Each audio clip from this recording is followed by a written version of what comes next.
Yeah, it's good enough.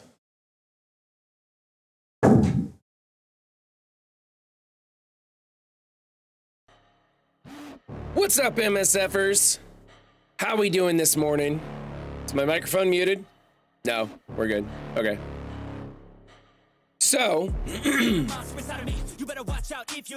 all right, I'm gonna be leaning into the cough button pretty heavily today because my voice is getting worse and I don't know why. I'm just going, I don't know, maybe it's allergies or something. Anyway, who cares about that? We have a big day for stream today. We're gonna be going over the new 32 rules for Crucible. We're gonna be diving deep into those. Hopefully we'll have a bunch of different content creators coming onto the stream today, helping us with those. I have some preliminary ideas of rooms 1 through 4, just throwing out some ideas of what's going to be affected strongly by those room bonuses. They may or may not be good ideas. In fact, I know some of them are bad ideas. I put them up there specifically to show off some bad ideas of what's going to work there. Rooms 5 and 6 got really complicated and it got really late last night, so I kind of gave up on it. But we're going to talk to a bunch of people and we're going to be building my defense for the 32 tournament and setting that up and seeing how that goes. I'm not so worried about the 32 tournament. I have been doing so poorly in Crucible that my ranking is, I'm down in Diamond someplace, I think Diamond 2 now or something horrible like that. I've been doing really bad. So, and I honestly, a lot of that is because I've been quite distracted in real life and I've been doing some, I've been hitting auto in Crucible at points. So that's a little bit of it. And a little bit of it because I'm not that great. However, we're going to be doing that. But first, we need to jump over to Marvel Strike Force and knock out some of these dailies. But before that, let's say hi to everybody. What's up, Saini? How's it going? Me and the wife were talking about you just last night. What's up, Zero? What's up, a Violet Mind, Sifu Shan, Othamer, Daddy-O, Dadpool Games, Zero Cool Gamer in the house, Fly High, Juicy's here, Rayvarn. Juicy, you said you were going to be able to come on at 12 o'clock. Is that 12 o'clock Texas time, or is that like 12 o'clock Norwegian time? Let's say Angel is Bay. How you doing? Kamikazu, Marv, General Thad. No Tuggle, how you doing? Old Weird. Nice to see all you in the house.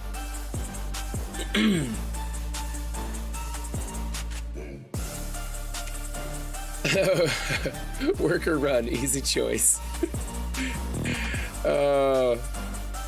Yeah, I need to go through and click some red dots. Let's make that happen real fast. I did some of this morning, so we don't have a whole lot. I think it's mostly just my standard energy refreshes I gotta go through and get that.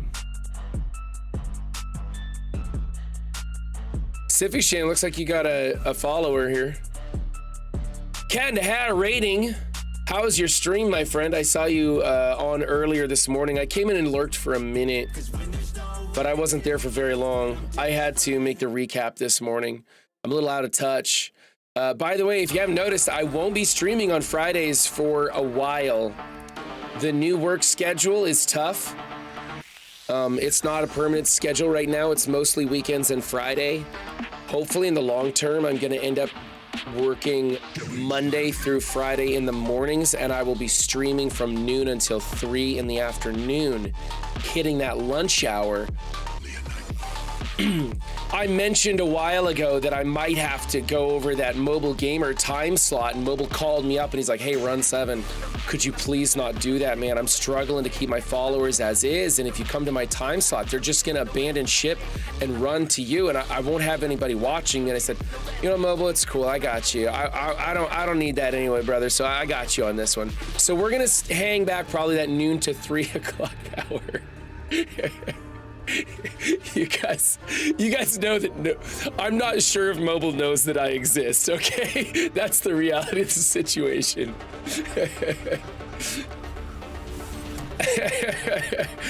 Okay. Man, my voice is so shot. It's only gonna get worse as I scream into this microphone today. Whoops, that was the wrong team to start out on. Oh well. I'm in the Red Star or Blitz, huh? Yeah, I think I am. Blitz check, MSFers. Blitz check. Forgot I had to do a blitz round. Exactly. Whose run? I have a new channel point. I haven't put it up yet. Don't bother looking for it. But I have a new channel point of Mobile Gamer. The other day he did something that was so funny, and I was like, oh man, if I take that out of context, you guys are gonna love it. So I'm hopefully after stream I'll get to edit that and put it in play. Oh, it's fantastic. It's a fantastic one. Stop screaming and move to low whispers. Switch over to that ASMR stream. I could crank this microphone up just another notch and then bring it down like this, right? And then if I bring down the music a little bit. Fuck no. And just bring this not at all. close. Not on any fucking planet. We get real personal with our stream today. Would that be better? Just kind of keeping it chill with you guys. Welcome to the Run 7 stream, where we're going to be watching the grass grow as Run 7 clicks the blitz buttons. I'm filming a show here. Stay tuned as For he the takes love of off God. Sim and goes through blitz in manual. Riveting entertainment for you here today, folks.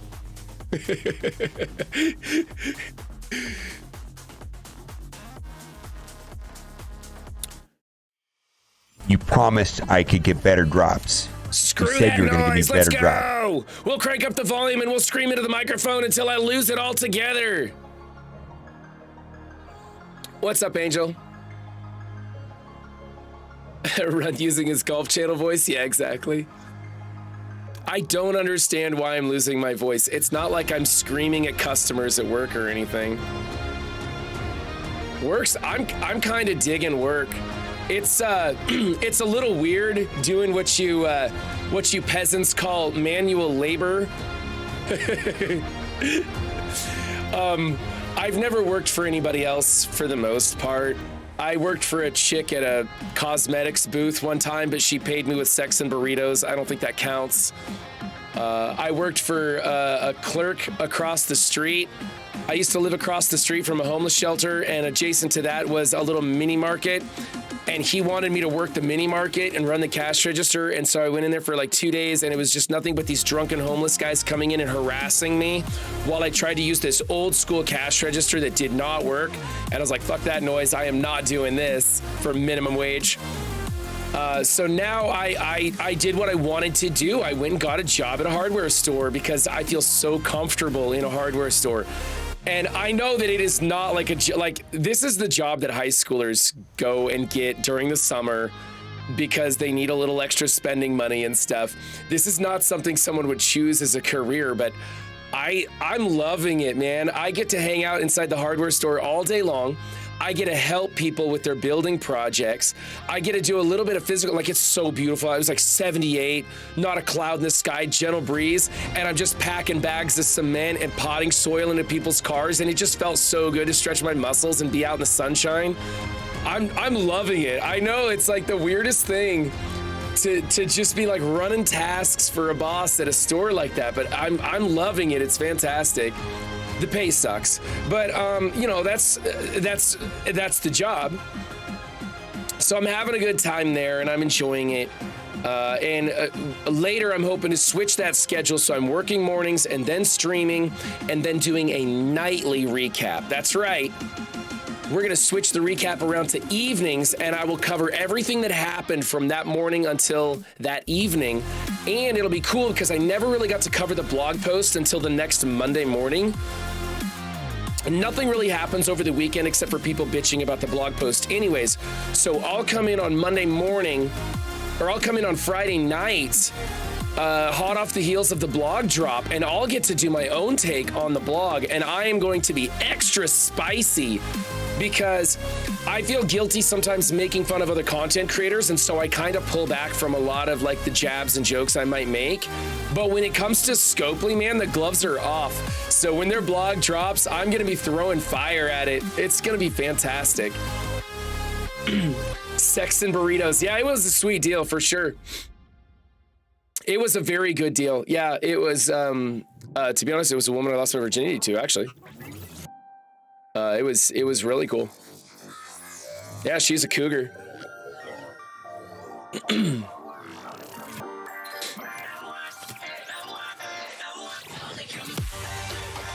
Yeah, I went after that Mrs. Robinson angle. Out there in suspenders with no shirt. Not quite. No, they make me wear the shirt. They gave me one shirt, which kind of sucks because I gotta wash it every single night. And like the very first night I came home with it and I was like, I just did all the laundry in the house. Like I'm like trying to find shit to wash just to make a load of laundry. I ended up taking some like towels. You know, like I use my towels to dry up like 2 or 3 times before I throw them in the wash because you're clean out of the shower. It's just moisture. And so like I'm grabbing these towels that I know are basically clean and throwing them in a wash too, just to make a load so I can wash my work shirt. It's kind of weird though. I think my boss likes me. I think they do. They seem very happy with me. And I think that the other people at the store probably don't like me as much.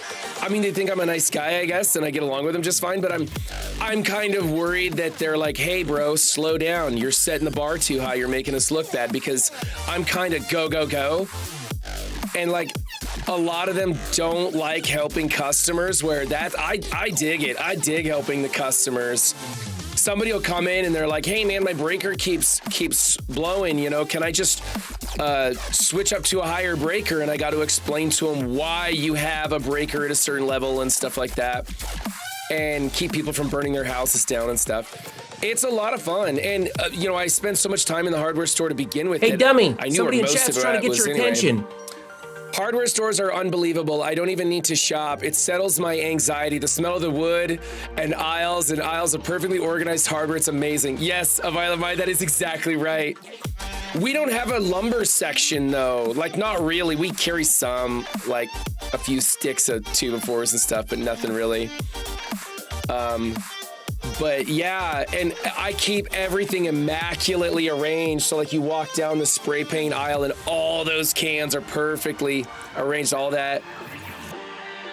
It's pretty cool. Shit, I forgot to do my raids this morning. That's not good. The Alliance is gonna be mad at me for that one. Weapons activated. We're not doing this team. We're doing this team. Yes, I'm having fun at the new job. I'm enjoying it. I'm not making a lot of money, but it'll pay for the groceries, which is all I really wanted to do, is just stretch the budget a little further. I think I'm gonna manual this one. I didn't look to see if somebody did the boss note there.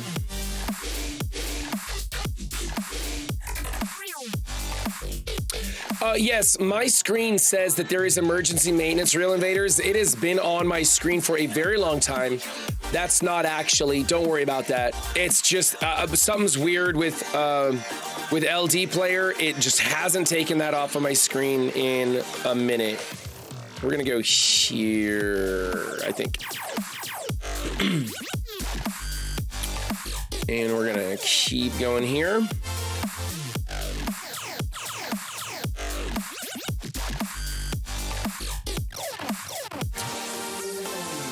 Why are you there? That sucks. I don't like that. Okay, we'll go ahead and do this one. I didn't want that. I wanted to spread the ability block, damn it. Okay, we're gonna, oh shoot, did I just delete her? No, that gave me the 5th charge. Okay, no more using the alt. Okay.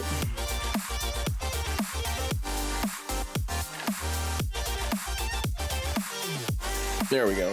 Let's get you. You're gonna annoy me. I know it. I just know you're gonna annoy me. So let's get rid of that offense up. And we'll go ahead and kill her too with a basic.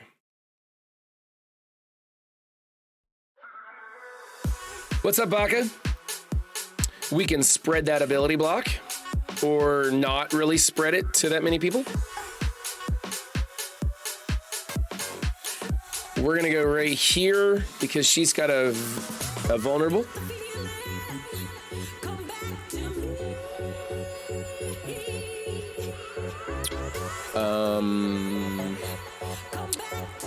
I don't think this is gonna kill him, but we're gonna put some pain into his face.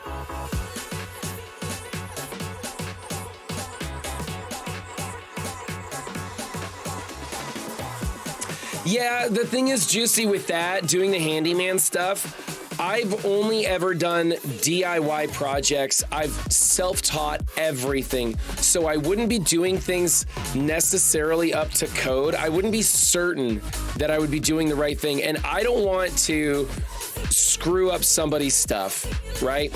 So when I'm talking to somebody in the store, I can say, hey, this is what I do. You need to be careful of this and this and this. And then if I'm not certain about it, I would be like, I just steer them away from it, right? I just tell them, you don't want to do this, or you got to be careful of that. Even though I might do it myself because I know how it's gonna work and I know how to deal with it, I wouldn't tell a customer how to do it. And if I was doing those handyman jobs, I'd be stuck in a situation where I'd have to do extra homework to get a project done, and I would be taking up too much time. I just don't know if it would work out. That is something that if I had some formal training, I'd love to do.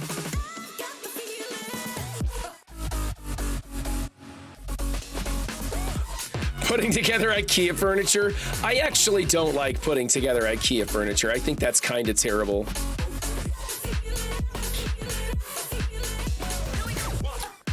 We can slow them down, I guess. I think that the boss node was already done. This was probably a waste. We're gonna go here, and then I think we're gonna throw it on auto basic and just kill the rest of these. That should probably do it. Quit being so dodgy, Kate Bishop.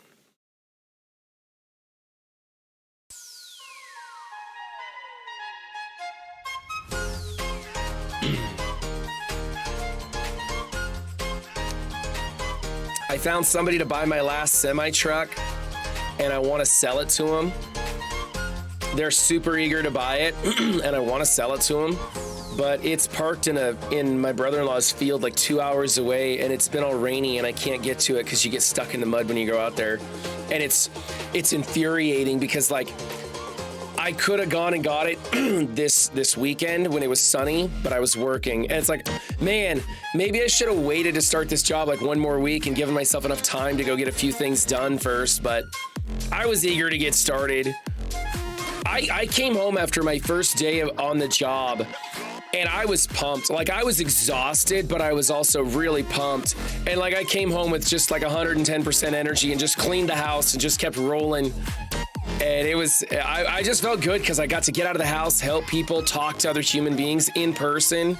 It was what I really needed.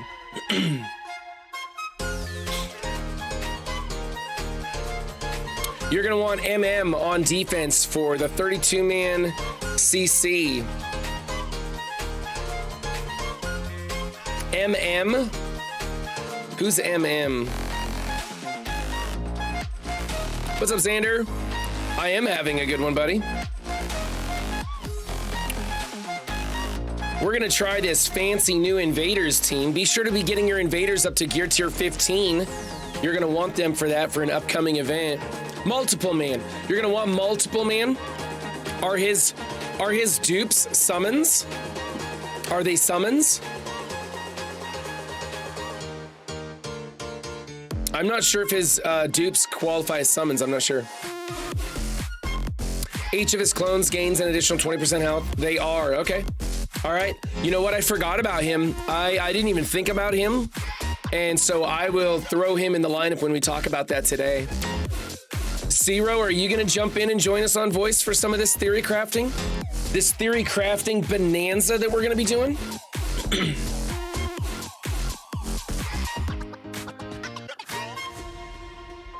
Let's go here. I think we can just click the sim button.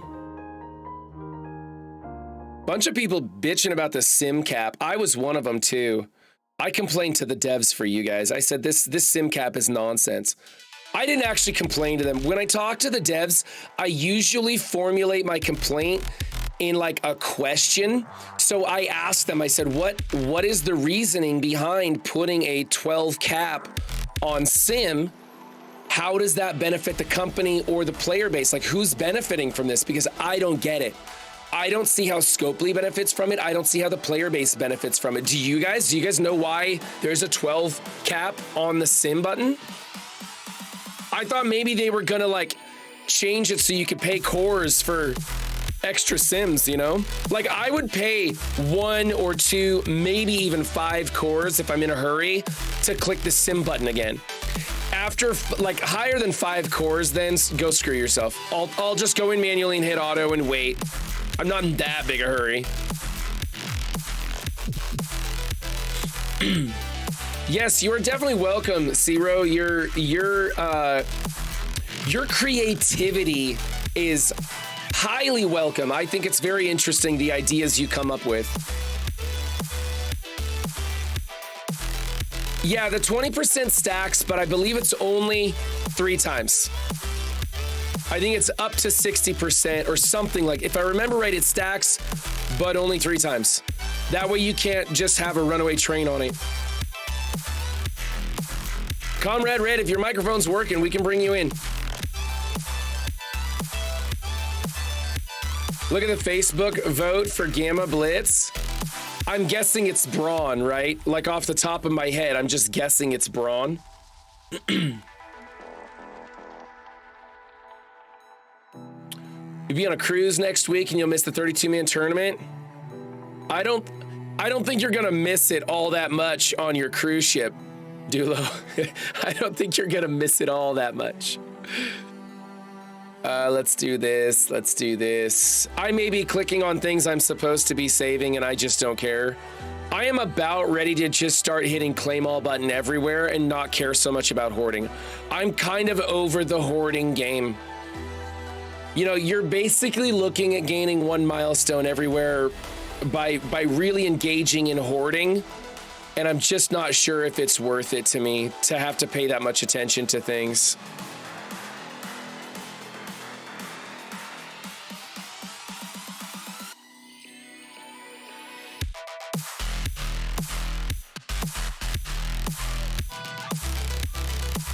Yeah, we'll have to check and see if there's a limit on Mum. I could have swore there was, it only stacks so many times.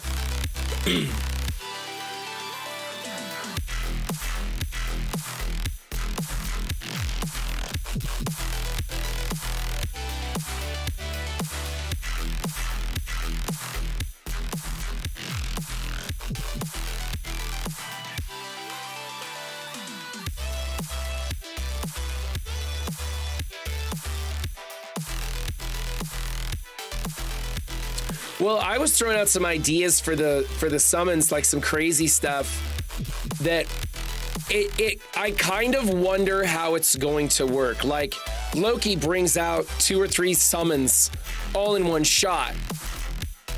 Will that count as the first one that loads in and then the second one that loads in and then the third one that loads in? Because if so, that builds up. Same thing with Mum, right? He could bring in 9 copies of himself if somebody plays that really poorly. And that would be 9 times 20, which is, I think, 865, if I have my math correct. And that's a lot, man. I'm just pulling numbers out of thin air, guys.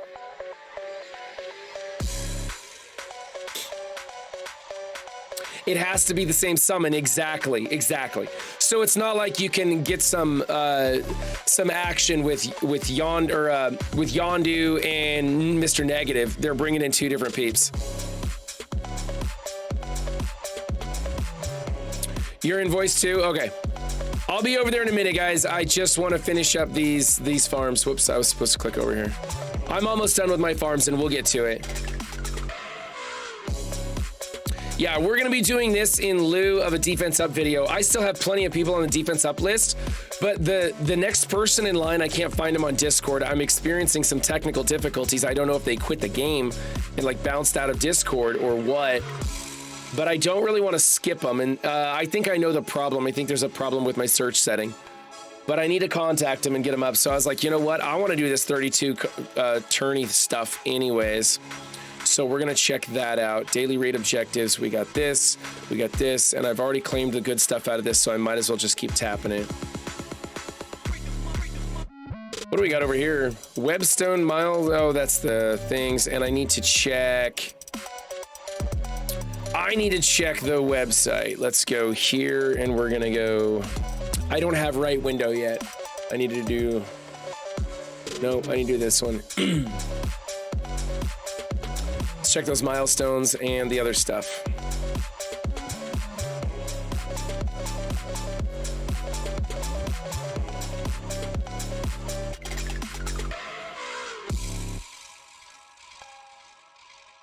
Yes, it's good. Thank you. We want the store. See, I don't know if I've checked the store or not. I've been pretty bad about checking for the free stuff in the store. I may have been missing stuff. Isn't it right past the dual offers? Okay, it's here. I got it. I got it then. Okay. So, if you can jump in the stream channel, jump in the stream channel. If you can't, just go to the lobby and I'll drag you in. All right, I'm going to drop this music. I'm gonna bring it way down. I don't know if you guys can even hear this right now, but I want it down real quiet so it doesn't distract us too much.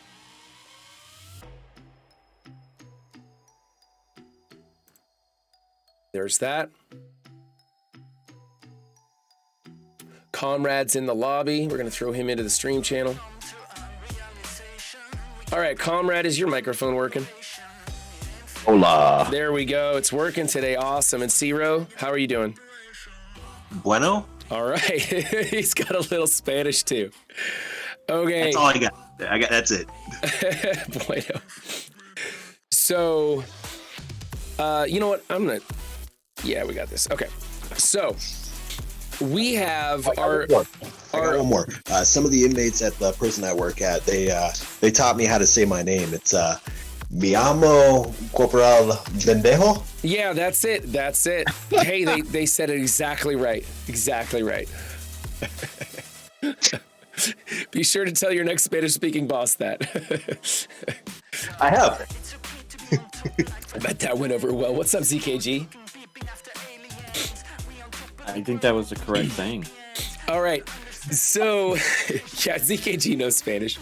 So here we have our global rules, 20% health, 10% damage. This is for the 32-man tournament. I'm just gonna run over some of the basics. And then as different content creators come through here, we will start trying to actually build my defense and see if we can agree on what is going to be a super powerful, cool, and hey, useful dummy, defense. somebody in chat's trying to get your attention. Real quick, can you screen share? I don't. Oh see screen yeah. Hold on, let me do that. Screen share here. I did not do my homework. Buy you a mic so I can stop yelling at my viewers. Sorry, Cat in the Hat. I can't afford any more gear for myself, let alone other people. All right, so is that screen share working for you guys? Yeah, there we go. All right. So we've got the global rules here, right? This is pretty basic, 20% health, 10% damage. This is going for all the teams. I didn't notice any nerfing of Darkhold or Gamma. Did you guys? I didn't see it. Yeah, I was curious if I was missing that or not, because they did bring that back. They added Gamma to it. They basically, the teams that they made too good, they're nerfing for Crucible because we would just use them to smash through stuff. And so they're kind of nerfing that. But it looks like pretty standard on the global rules. Stage 1, when it rains.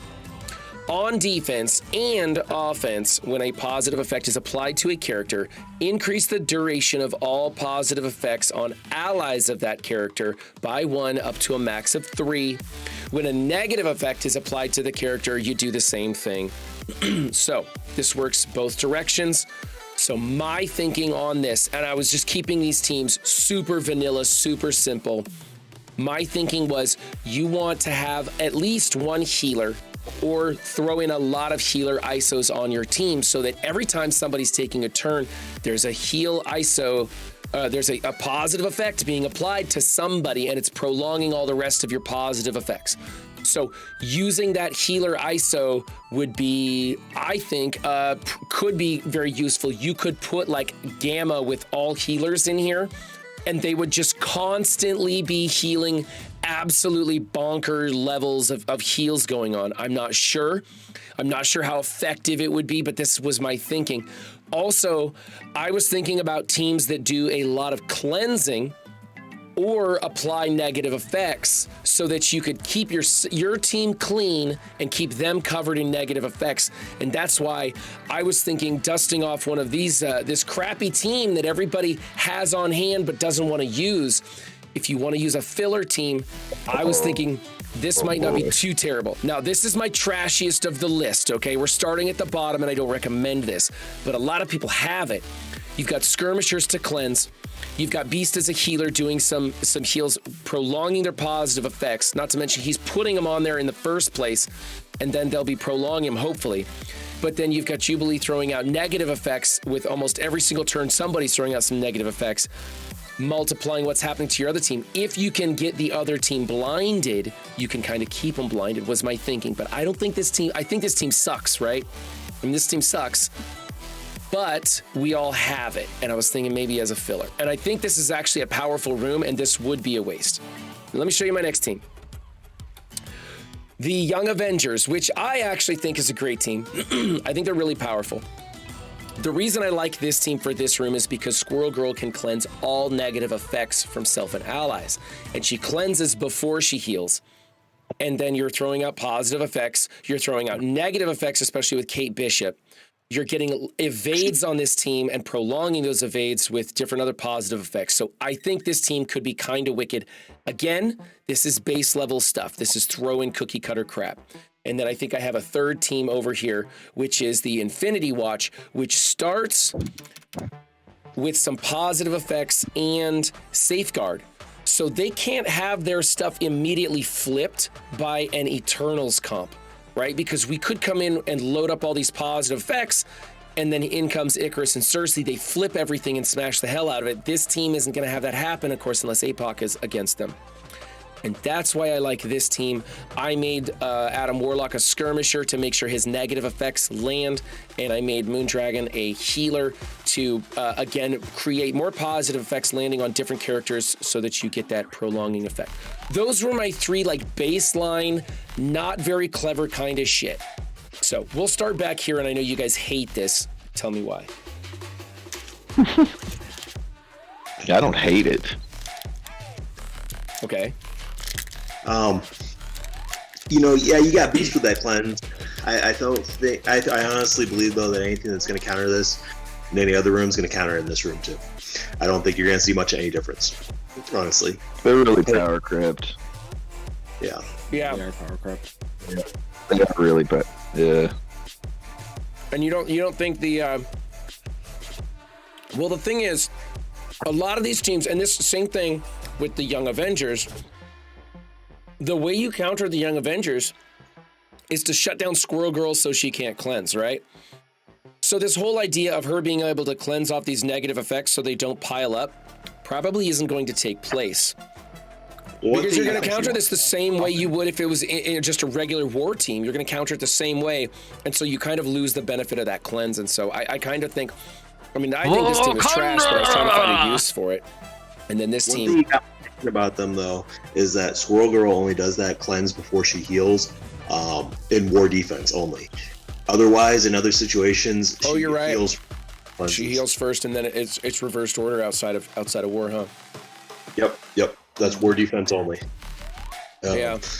Better on offense anyway, I think. Oh yeah, you like them on offense? Well, I don't like them on offense because it's such an efficiency sink. I need to be able to clear quickly, and they're not going to kill anything quick. They're just going to survive it. I mean, I'm gonna do the exact same thing to Young Avengers in this room that I would in any other room, and it's gonna work out just as well for me. Whenever I see a full Young Avengers, I just bring in Young Avengers with Miles and slap them, and it's gonna do the exact same thing in this room. You just mirror it with Miles, okay? Yep. And what do you guys think about the Safeguard on this team? Creating something that's interesting, and that's something that was actually my very first two thoughts were Infinity Watch and Unlimited X-Men. So I don't know how this will work or not, but having two stacks of Safeguard, if someone would be able to bring in Apocalypse or not, if Apocalypse will only clear one of those stacks of Safeguard or if he'll clear both of them. Right. I don't know. Wait, Safeguard stacks? Well, that's the thing. I've got a question with the devs about that. Because we also I've never have seen that Safeguard stack. I believe in room 5 where it says you can remove positive effects and it heals them for that amount. And we've got a question in with the developers. Does Safeguard count as a positive effect that's going to be removed, or is it going to keep the positive effects from being removed? So that could go either way in that room. And it's kind of similar here. Is it going to stack, or is it hard coded that you cannot stack it? Because I believe Scarlet Witch can stack trauma, right? She can prolong trauma. Right. Only character in the game that can do that. And that's because she's OP, best character in the game. Forget Apocalypse. You want Scarlet Witch on your team. I'm kidding, obviously. But she's the only character in the game that can do that. So we know that there is an instance where trauma can stack. Can we stack Safeguard? And if so, that makes Apocalypse, basically neuters Apocalypse into this team if that's how it works. So I don't know. I think it's this or Healer Gamma. Healer Gamma. That's the other thing that I was liking was Healer Gamma, because they already heal so much. And if they all have 3 stacks of rejuvenation all the time, you're never going to beat that team, man. You'd have to mirror it with, like, I don't know, something and get disrupt on them somehow. I don't know. Like, it would be weird. Do we have portable shield device in this one? Like, not in this room, but I mean in the 32-man. In the 32-man, no, let's see here. We've got stage 2 is portable shield device. Okay, so then for room 1, then I would like the 4-man, the 4-man Gamma without Red Hulk, and I don't know if I'd want to throw Captain America in there or not, but I would definitely want the 4-man Gamma in there. That's what I'll be putting in there. You want 4-man Gamma and then somebody else in there, maybe Captain America. Any other choices you do to throw in there in place of that? I'm really just trying to suck efficiency here. Right. I mean, honestly, the 4-man Gamma team's going to be pretty crazy. You could do a lot of stuff with Emma and MLF here too. All those negative effects. With Emma and MLF, do you want to sacrifice Darkhold, though, because they're not being nerfed in the 32-man tournament? That might be a very powerful tool. I haven't seen these rooms yet, so that's kind of it. Depends on what you have left, right? So I don't know what the other rooms are, so it's going to be a adventure. General Ted, right now on voice, we've got Zero and Comrade Red. Zero Cool Gamers just lurking and eating chips like he usually does. No, he's not eating anything today. You're eating an omelet this morning? Yes, I am. Okay. Wife made an omelet, and I'm saying, hey, thank you. Yeah. All right. So I'm okay with this team being in here. Depending on how the positive effects work, we need clarification from the developers on this. And then I also like full Healer Gamma. I like just running the straight up Red Hulk 5-piece full Healer Gamma. I think that's going to be crazy powerful. I think that's going to be really hard to get over. Break up Red Hulk. You'll hear that in a minute when we get to portable shield device. Okay. All right, let's go to portable shield device then. Stage number 2 is portable shield device. I didn't think at all about this. This was late last night, way before bedtime. Or way after my bedtime. I didn't think about it at all. I just threw in what I was already currently running in portable shield device, which was this. Surprisingly, this one actually gets me wins a lot of the time, but I know it's not a great team. It's getting me wins because I'm down in Dirt League right now, and people are underestimating it. You just come into this with Death Seed and it goes away. But other people don't realize that, and they come in with weird wonky stuff and I get DVs. But what are you thinking about portable shield device? You say you want Red Hulk in here? Absolutely. So from left to right, you go Dazzler, then Phantom X, and then Gambit, and then Rogue, and then Red Hulk. Wow. Mm-hmm. Okay. And when Rogue does her special, she gets a ton of turn meter. And okay, say that one more time so we can get it on screen. I can have a picture of that. Thunderdog with the follow. Thank you, Thunderdog. Appreciate that. Basically unlimited, but you sub Sunfire for Red Hulk. Yes. And what that'll end up doing is Rogue pretty early on is going to be absolutely coating both Gambit and Red Hulk with every positive effect there is in the game. Phantom X, when he gets more positive effects later, he's going to be coating Gambit with more positive effects. Because what I'm going to do is put Rogue and Phantom X as both fortifiers. Okay, so do I have my play? I don't remember the placement. What's Placement. So for the first one, so in the middle you'll put Gambit. I'll just go from. So Gambit, and then where Dazzler's at, put Rogue. And then Phantom X will be your next spot. Oh, I gotta go down for him. Phantom X needs some love. She said. Red Hulk. And then Dazzler will be last. Where's the drizzle? She needs some love too. I'm working on that Darkhold, trying to get their gear up. All right. Rogue and Phantom X will both be fortifiers so that they can spread their effects. So that way Gambit always has some love, and he's just constantly peppering them with damage. All effects. Yep. And Red Hulk is just going to be an absolute monster with every positive effect there is. Okay. Oh, yeah, the heal block from Gambit, yeah. Okay. And Dazzler's doing a cleanse for the team. The only problem here, you might replace Dazzler with Emma, just so that it's more difficult for people to get out ahead of you. Because someone actually probably could come into this without Emma. Someone probably could come into this with their Unlimited X-Men plus Emma, or plus Cable, or whoever, speed them up. And then just ability block your Rogue off the bat. They'll still have to deal with the Red Hulk, but it'll make it a lot easier for them. So I might replace Dazzler with Emma then. Okay. So here we have Phantom X and Rogue as fortifiers for those of you just joining us, passing on the positive effects to the rest of the team. We're talking about maybe replacing Dazzler with Emma to speed it up. Juicy says this team is not as tricky as you think.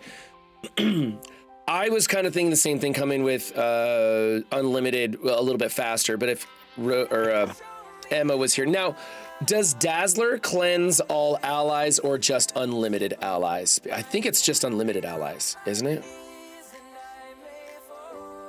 I don't remember, because if Dazzler cleanses unlimited allies, then Emma would be the better choice because she would cleanse Red Hulk if somebody tries to go and stun him or something. Where is my Emma? Must be on defense someplace. I need to go clear all these teams away. But anyway, so we're looking at something like this. That's interesting. What else do we got for portable shield device?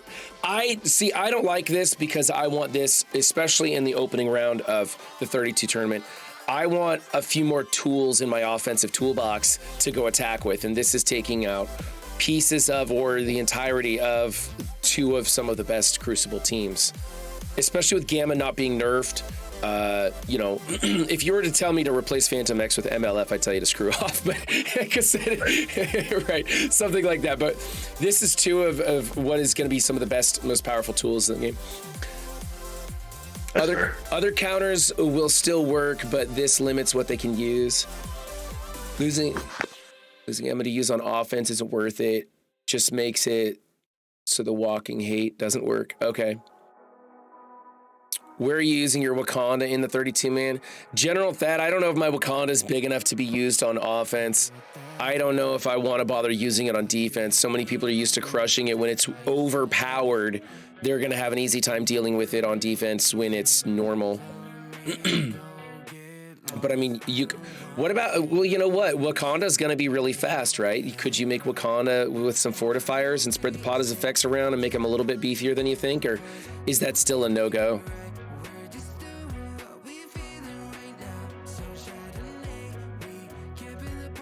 Wakanda actually wouldn't be a bad Room 1 team either. A bad Room 1 team for all the positive effects because they're taking so many turns. Mm-hmm. They would have triple stacks of everything before you even took a turn. Mm-hmm. That's not a bad idea, actually. So we'll put a pin in this one. I'm going to save it for now. Let's send Wakanda down here to room 1 so we can pretend. Remember, all these names up here are all wrong for the 32-man tournament. Doesn't Crucible start soon? Oh, it starts in 5 hours. Okay, I got 5 hours to revert these back to regular rules. So, would I want to change my ISO class for Wakanda's in 1? Again, let's take a look at what we have for. So, in room 1. Room 1, when a positive effect is applied to a character, increase the duration of all positive effects on allies of that character by 1 up to a max of 3. Same thing with the negative effects when you go into the other team. So, I wonder, I want to know, does this work with Shuri loads in first, and then the next person, which would be Nakia, would load in second? Does Nakia start with a positive effect on spawn, and would that count towards multiplying Shuri's positive effects?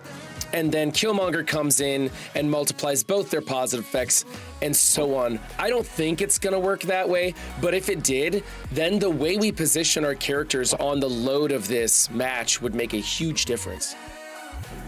Interesting thought.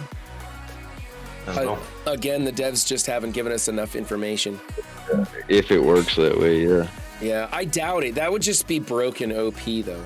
So, okay, that's actually interesting, and it's not a team I'm going to be using on offense because they're just not big enough for me, but it might cause somebody some havoc, especially at lower levels. I'm not going to recommend that for anybody else. Tangled is no longer a defense once new warriors are fully out. Yeah.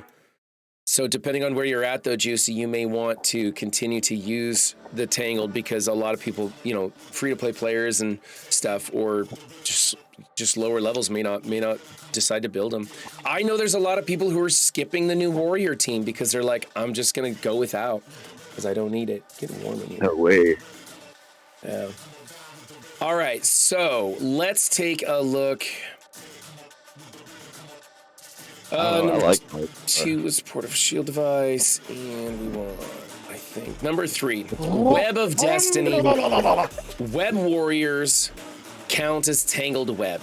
This is a piss poor version of the Tangled Web that we're currently dealing with. This is actually really terrible. I was showing off what a lot of people might do. I don't think this is worth it. I think that Web Warriors are still so terrible. They're not going to be worth anything. The only value you're really getting out of this is that when they attack some other Web Warrior character, it's feeding ability, energy, and turn meter to the Tangled team. That's the only value out of it for reals. Because if you look at the Tangled Web kits, everybody else is getting almost all of the benefit anyways, even if they weren't Web Warrior Tangled Web allies. Dulo, I think the tournament is it's after this round of Crucible. But I believe we have a break, and then it's a 32-man tournament, and then we have a break and we come back to it. I think. I don't remember. But it's not today, though, right? No, it is not today because it's going to start in 5 hours and I'm still showing the old room rules. Okay, cool. Yeah. So I got to turn all these back to my standard stuff for this next round. Yeah. I threw in Red Guardian on this one because I wanted to make it so it was a little bit more challenging to get what's-her-face stunned, taken control of, right? Zemo's probably going to clear the taunt, allowing you to do stuff. I'm not sure the speed on that. And then Death Seed could work. You could still use Infinity Watch on this lineup because I think by the time that Adam Warlock's ability block comes around, you're already going to have cleared the taunt off of Red Guardian. I just don't see this being a major problem this time around in the 32-man tournament. It is more of a vanilla go at after the Tangled Web kind of team like you do in War. You can mirror it. I may forget this whole room. And just go with treat it like it's a 1 or 2 in today's standards and keep my Tangled Web on offense to be very efficient at whatever they put in here. So if somebody does surprise me with something amazing, right, I can go after. Yeah, Juicy, I believe it's on the 10th. Now that you mention, I think that it starts on the 10th. Don't quote me on that. It's a sound idea. T-Dub for offense is great. Yeah, I think that's the safe way to go because they're so impactful. Even if you don't use them on a mirror, you could use them elsewhere very efficiently, and they're just gonna get beat on defense. This just isn't that great anymore. I mean, people could make mistakes if they're really dumb, but I mean, if you're in Masters, this team's gonna get cleaned. It's not even a thing. Zemo will beat Weaver, but she won't beat 2099, and you have to have Emma to do it. If you don't have Emma with Zemo doesn't beat either of them. Okay, and that would be just to clear the taunt off of Red Guardian. So that would be really taunt off Red Guardian and then ability block Weaver. Okay, and then does she start with immunity though? I think she does in Crucible, doesn't she? Yeah. Let's check that out. Yeah, in Crucible she does for 2 turns. Okay, immunity for 2 turns. Yeah, but not safeguard. But not safeguard. So would you have a chance of cleaning that with Zemo, right? You have a chance of it, but I mean that's kind of risky because if he doesn't have the focus if she resists that, and most people have a big, Yeah. I mean, bottom line, everybody in chat is kind of agreeing with us that it's a waste to put this team on defense. So I think it's a no-go from the start. I think you treat this like room 1 or 2 in today's Crucible. It's a vanilla room, and you throw in your leftover trash. You throw in something interesting. You can play around with it. Whatever you're not using on offense, you throw it in here. Maybe this is where you put Young Avengers just because they are an efficiency suck. Or that 4-piece Gamma. This might be where I put my 4-piece Gamma then, and then put my Wakanda in room 1.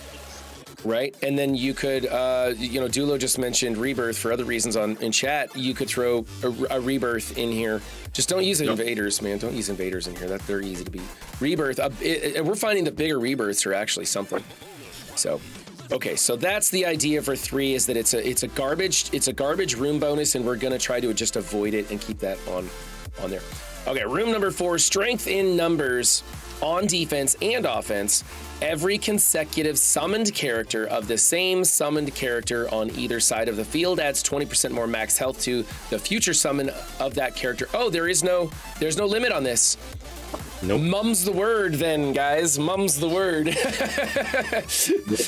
So this is going to be X Factor and or anybody that summons, but Mum is going to be super powerful. Here are some good and bad ideas that I had. I had this team in here. I kind of just threw together people that summon because a lot of people have Ultron. A lot of people have some parts of the underworld. I obviously don't have Yondu, but he summons. Remember, it's not every summon, it's every summon of the same type of character. So the bots on Ultron, and this is another thing, we don't know if the first bot to load in will boost the next bot, If that's the case, that's really powerful. If that's the case, then Mum is really powerful when he summons in the whole fleet of himself, right? Well, yeah, Dulo, if you don't want, this is just an idea of people who summon and stuff. And then I threw in Taskmaster because I don't know what I was thinking. I just threw it was late. Leave me alone. I don't think, first off, too many summoners.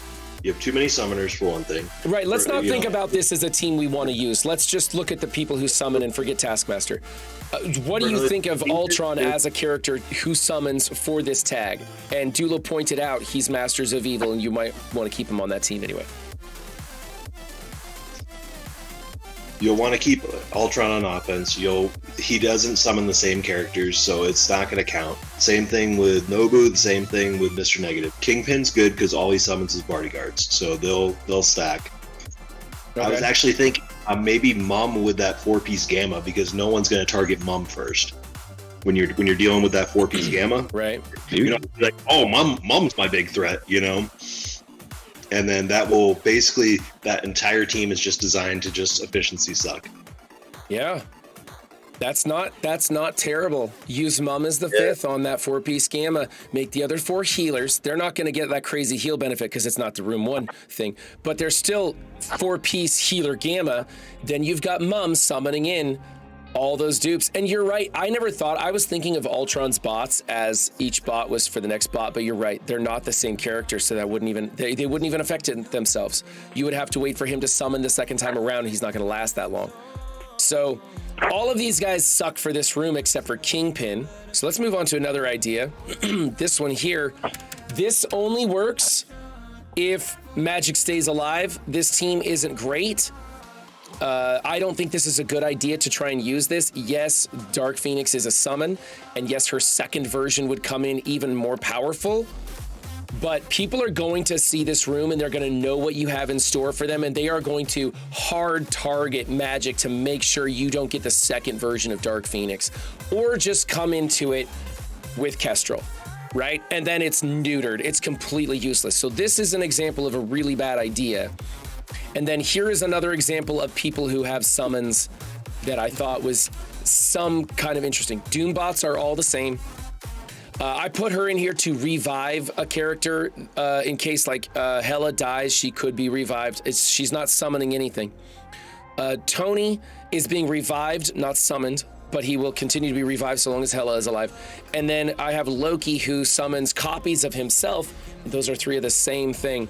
So the Doombots are pretty interesting, Burnsy. I thought I was kind of interested in Doom in there. Again, I'm kind of thinking Doom with that 4-piece Gamma Healer sounds pretty cool too.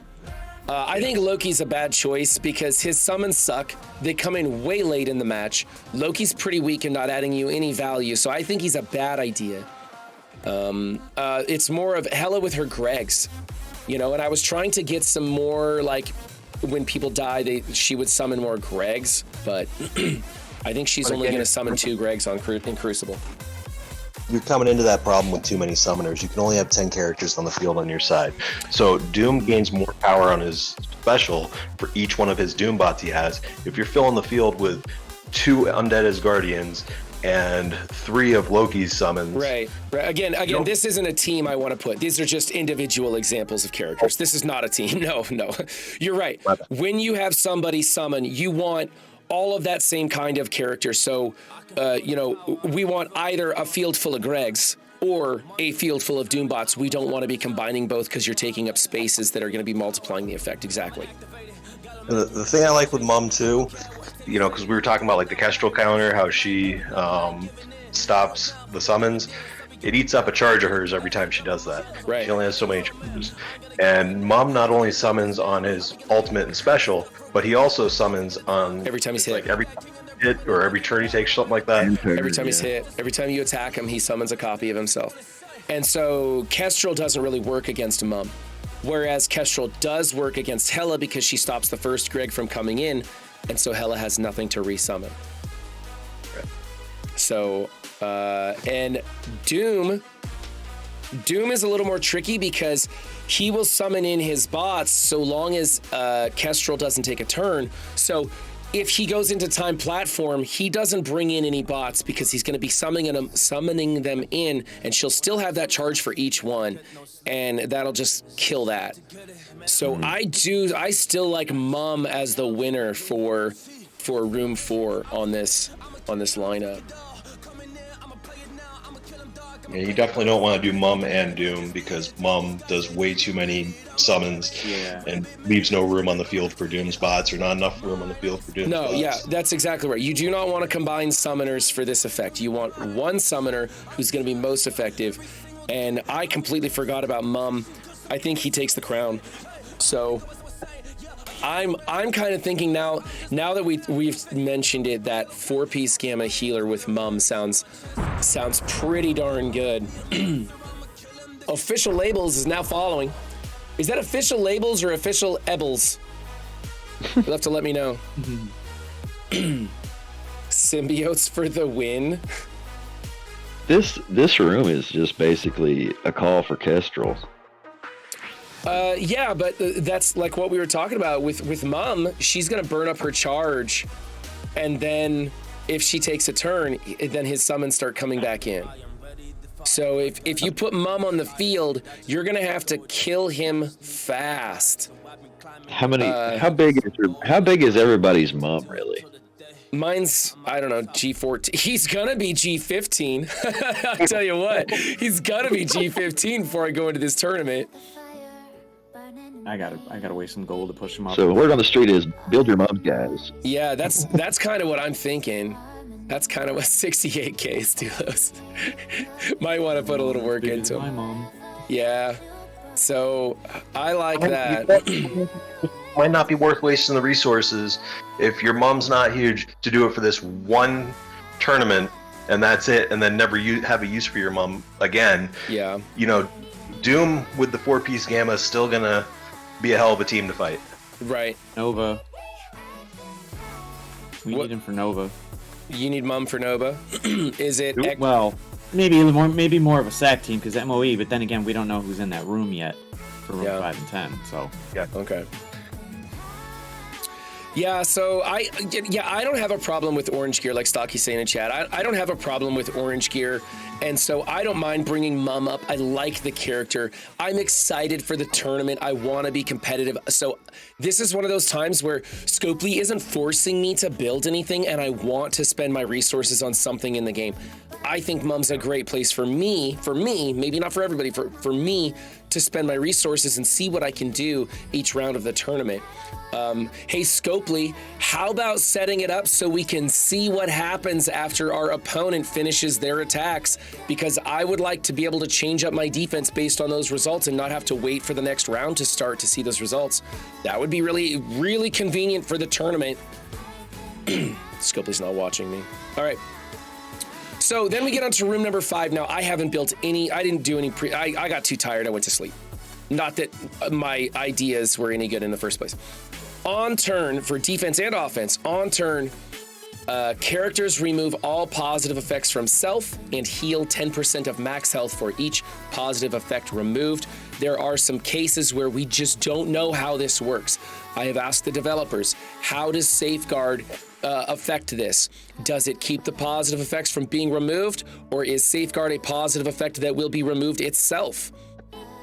And we just don't know. So this changes how Rogue plays. This changes how Infinity Watch plays. This changes how Darkhold plays into this.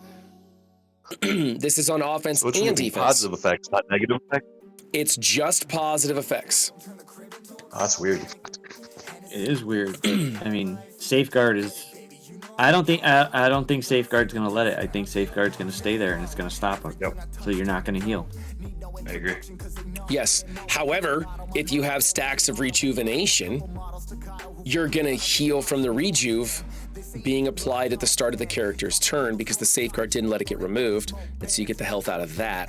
How much does a rejuvenation heal for? I forget. Is it 10 or 15%? I don't remember. Or is it 3%? I forget. It's not much. It's not exciting, but it's something. I think it's kind of the equivalent of this. So, like Darkhold with Safeguard, assuming Safeguard stays and doesn't allow that stuff to remove, then your characters would heal from those rejuvenations about 10%. I don't remember what the number is. Oh, it's 5%? I don't know. Anyway, somebody looked that up. I don't know. Anyway, it's been a while since I've cared how much a rejuvenation heals. It was more the health bar that it was doing the percentage off is what I used to care about. Anyway, so they'll still be able to heal. They'll still have their offense up. They'll still do that. So I kind of think that if you're gonna throw a team on defense, it's gonna be one of those that has Safeguard, assuming Safeguard works the way we're talking. If Safeguard is just gonna get removed and all teams are created equal, that's just one more 10% max health heal on your character, and it's, you know, and everybody's doing base level attacks. Positive effects don't matter. So actually, you're probably going to want teams that apply a lot of negative effects because they're not going to have immunity. You know, if Safeguard doesn't work, then your opponent will not have immunity. You're going to want to put in teams that stack up lots of negative effects. No, I mean, that's not going to affect cleanse though. So I kind of like YA for this room, honestly, because YA is going to be giving them they're going to be giving themselves enough positive effects that don't make a huge difference. Like whether they have the positive effects on them or not, they're doing about roughly the same. Right, they're still healing. And they're going to heal every time they remove those positive. You know, they're getting these positive effects pretty much constantly. They're going to be healing constantly, which is what they already do anyways. You still have Squirrel Girl for a cleanse. Exactly. I think that might be a good team, but I don't know, man. I mean, Darkhold might be another good team in here too, with their safeguard. It'd just be an overall tough team. Honestly, I wish it was remove all negative effects instead of all positive effects. I think that would have made it more interesting. I don't know. We've seen remove all negative effects before. That's just a Deadpool heal. Rayvarn's throwing out new warriors, and I'm thinking that's pretty interesting. What about new warriors? Maybe Scarlet Witch in there to prolong those negative effects, give it some sort of a trauma. Maybe you could add in like a Omega Red, like a Weapon X in here with that trauma on top to keep the other team from cleansing, and you're just piling on negative effects and they have no positive effects to help counterbalance that match. The problem is speed. Yeah, Weapon X is with speed outside of war. They're not that great. And new warriors get insane speed on offense, but on defense they don't get any of those speed buffs. So they're just sitting there lurking. I mean, I think the fastest one on there is what? Deathpool, who's not going to do anything. So Deathpool's not going to do anything. So forget about her. You have Cloak, who's the one that's actually going to be throwing all those positive or all those negative effects out there, but his speed's like 120. It's so easy to get. Remember when 120 was hyper fast? Rayvarn's talking Zim with Hela and the bleeds and all those spreadings. So what about some sort of I still like this idea of new warriors because I don't have the rest of the new warriors built to be using them on offense for anything, not in the 32. So I'm thinking throwing in the new warriors, Zim and Hela, that's a lot of negative effects, a lot of opportunities to spread the negative effects. The only problem is, well, you're bringing in Greg, right? But we have room 4 and Juicy on our room 4. Where was room 4? On our room 4, Juicy, we were talking about maybe doing the Green Hulk team with Mum. So replacing Red Hulk with Mum and going green healers and then Mum in there also. That's what we were thinking of, Juicy. So you would have this summoner in here and people would be desperate to deal with Mum and that healer team. And so when you come back to, where am I? I got lost here. That's 6. Oh, 5. When you come back to this, stacking up all those negative effects with Greg and Hela, they could reserve Kestrel for this team because she's not going to be as useful against it with Mum. It's okay. I don't know. I like stacking the negative effects. I like the idea of the bleeds working against people. I don't know. You know, when you talk about summoned characters, they can be a liability. I think if you're going to do the Undying on defense thing, there's a few different ways to go about it. One way is to try to get as many bleeds out there as quickly as possible so that Zim's speeding into that. A couple ways you can do that would be like Wolverine and Sabretooth. Wolverine speeds up Sabretooth big time when they're together. Oh, wait, I think that's only more. Yeah. I can't remember. Yeah. Dorky Dad, why don't you jump in here on voice and tell us why Mum is a bad idea? And we're talking Mum for room 4. He's going to say why. All he's going to do is say this is going to be where Young Avengers goes. That's what I was thinking too. That was my first thought was Young Avengers. But maybe like a Dark Hunters and Undying combo if you're like dead set on using Undying in here. But I don't think Undying is really the way in here though. I like the blinds from Cloak is what I really like. Oh, you're with the babies? I'm sorry. I think Young Avengers is probably the way in this room. You think Unless you need them. Yeah, it's not a bad plan. Yeah, I just think that, Young Avengers is going to basically play out like a nerfed version of Young Avengers. People are going to come in here and counter the Young Avengers the same way they always do, by just getting an ability block on Squirrel Girl. You don't even have to worry about the rest of the stuff because it's not going to apply. You just get an ability block on Squirrel Girl, and then you could look to try and add Disrupt or something to the mix, but you don't really even need to. You could just get some heal block on them as well. That's what you'll really need to beat them is heal. because Heal block is the big one. Right. they're all gonna have they're all gonna have positive effects every turn. Every single one of them is going to. So they don't need Squirrel Girl for the heal because they're gonna be cleansing those positive effects and healing for 10% of max health each positive effect removed. So they're gonna be healing like absolute crazy. Right. I still think Young Avengers in the what's the room with all the multiplying of positive effects? in room one, all those positive effects on Young Avengers are going to be multiplied and stacked so rapidly. See, and that one's the one that I think that the whatever counters them before is going to counter them again here. Like honestly, and also because when a negative effect's applied to a character, it increases the duration of the negative effect. You put one instance of ability block and they're shut down. Match. Yeah. You want Young Avengers in that room 5 because they're going to be constantly healing, whether it's Squirrel Girl's turn or not, regardless of your ISOs. They're going to be constantly healing. Every time that you try to drop them down below 50% health, if you fail to kill them right away, they're going to heal back up. They're going to get Squirrel Girl turn. They're going to get Kate Bishop throwing out blinds and slows, and Miss Marvel's going to pick up a taunt. And she's going to clear her own taunt, so you're not just constantly tunneling down Miss Marvel. And they're just going to constantly be healing. They're going to be a nightmare in that room. Unless you can completely kill them very quickly, they're not going to be fun in that room. Yeah.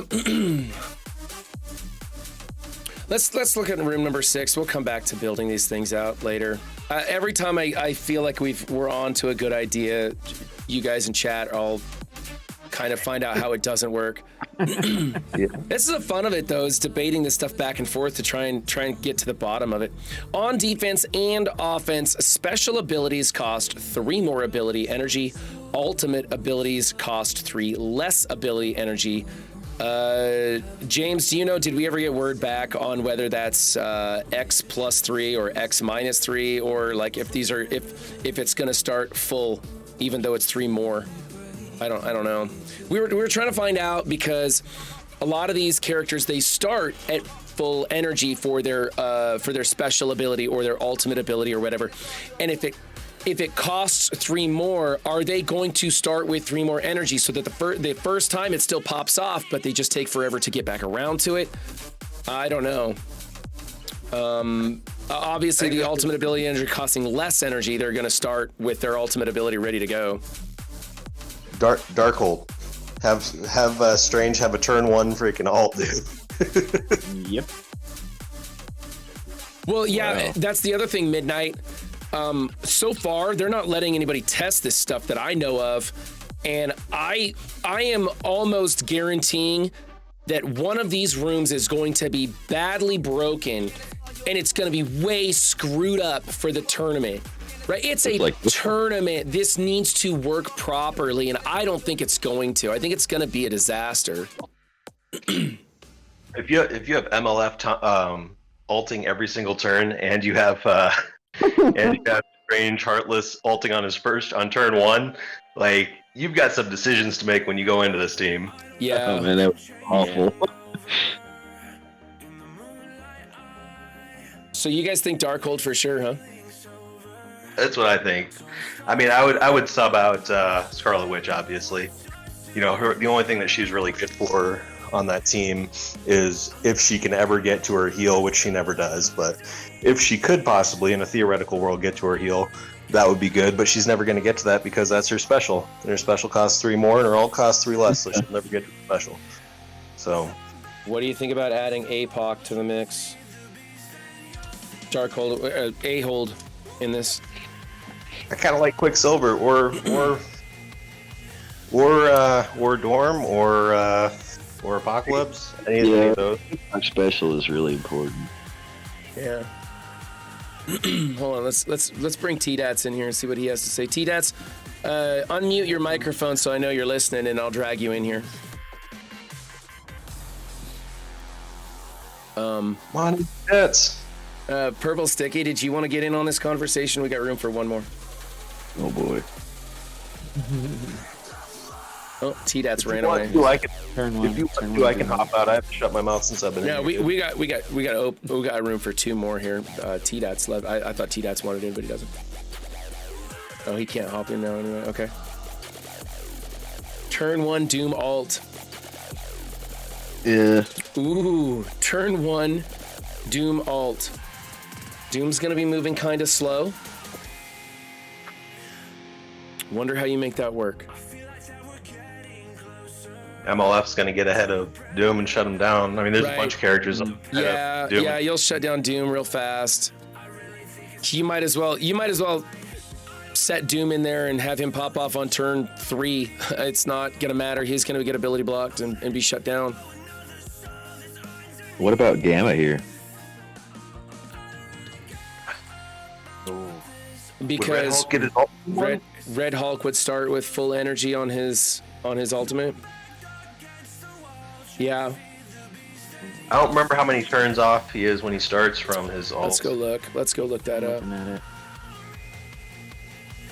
Because I want to say he's like 4 or 5 turns off from his ult, but I could be mistaken on that. Shows none. So, yeah, it shows none. Shows none. What the fuck? I could have swore he started with some. I thought he gained 3 energy when he hits his. Oh, he gained 7 ability energy. Oh, okay. Yeah.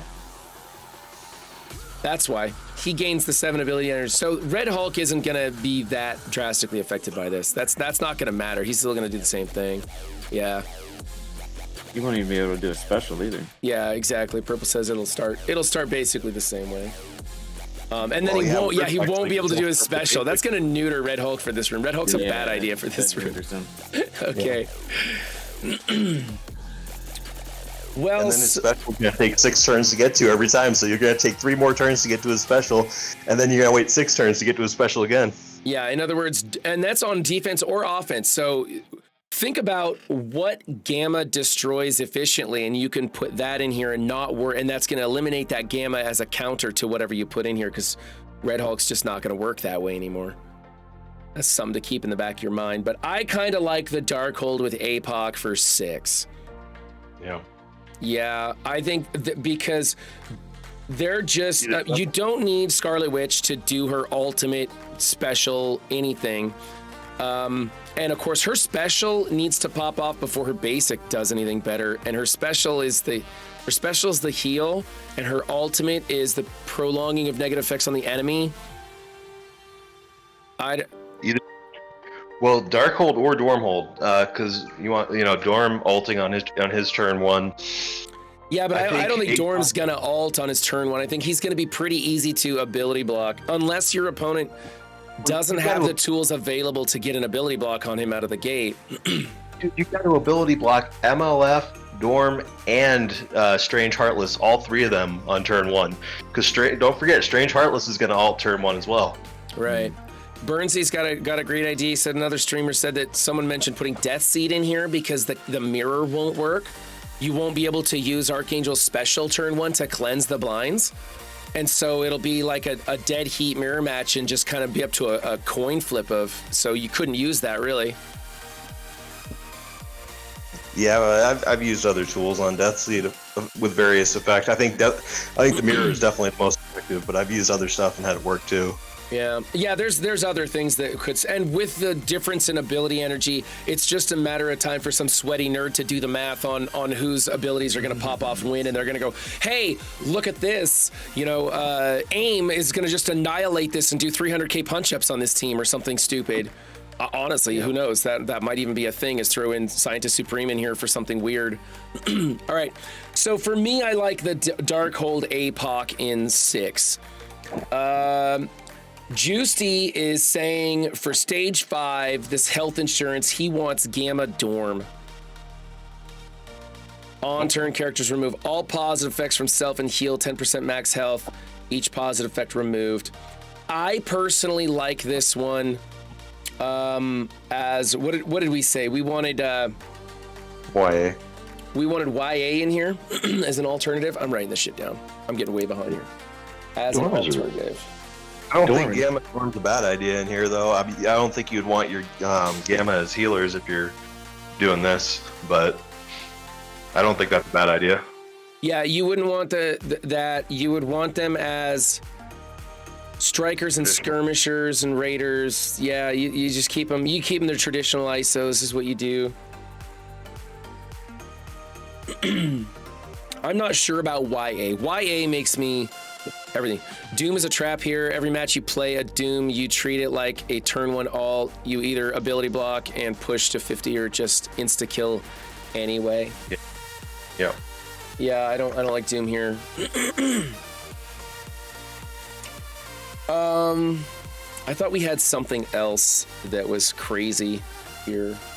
YA's interesting. Let's try something else. I need to get rid of some of these stupid tabs, these filler junk tabs. Hold on, get rid of this crap. Okay. Well, the other things you had talked about were New Warriors and Undying. The other things you talked about in that room. I didn't really like that, but that was something that you were initially talking about. And that's the only other team that I can think of YA in there that you're talking about. Right, because I was thinking, stop worrying about the positive effects aspect of this and start stacking up the negative effects on the other team, because it's going to remove all the positive effects and you'll be left with a pretty much even playing field. So if you can overwhelm them with negative buffs and bring them down a notch, was my angle on it. I did just think of another option for room 1 though. Rebirth Zemo. Since Zemo will go pretty quickly and early and throw out that ability block on room 1, it'll extend the ability block, so it's going to be kind of a randomness factor there on who he ABs, but he'll ability block somebody and they'll be ability blocked for 2 turns. You're talking room 1 now? Mm-hmm. Room 1, yeah, sorry man, I kind of jump around. Okay, and that's, Juicy's saying Infinity Watch. I also like Infinity Watch. Yeah, I like Infinity Watch. Because they're not, you don't have to worry about cleansing any of that stuff off. They're going to have immunity, so you're not going to be stacking up the negative effects. They're going to be just a tough team to beat there. So if we're over in room 1, I kind of like that. But you're saying Zemo in there as an option for some sort of a hybrid? Zemo Rebirth. Zemo with Rebirth. Let's look at that. Take out U.S. Agent. And that'll speed up Winter Soldier. Put bleeds on there that'll also double up. Zemo will put the ability block out there with slows that are also going to double up, so they're going to be slowed, ability blocked for 2 turns, got bleeds the 2 turns. Or, no, because he's going to open with his alts, so going to be heal block that Winter Soldier will put out, not bleeds. Yeah. It's a thing. Yeah, Dorky Dad talking about YA in room 5. Dorky Dad, I think that the YA in room 5 isn't going to be something that I told you that you lose to. It's going to be something that you lose efficiency to, because you're right. They're not going to have the offense up. They do rely on that for the damage, but they're going to be a pain in the ass to kill. I still like the Gamma Dorm there better. I really do, because without that defense up that they have, they're going to drop below 50% health a lot easier, but they're also going to clear their positive effects, heal back up quickly. You're going to give Squirrel Girl extra turns. You're going to give Miss Marvel that taunt that she'll clear quickly, and you're going to give Kate Bishop, she's going to be launching her arrows a lot more often too. Okay. I think they'll be underestimating there.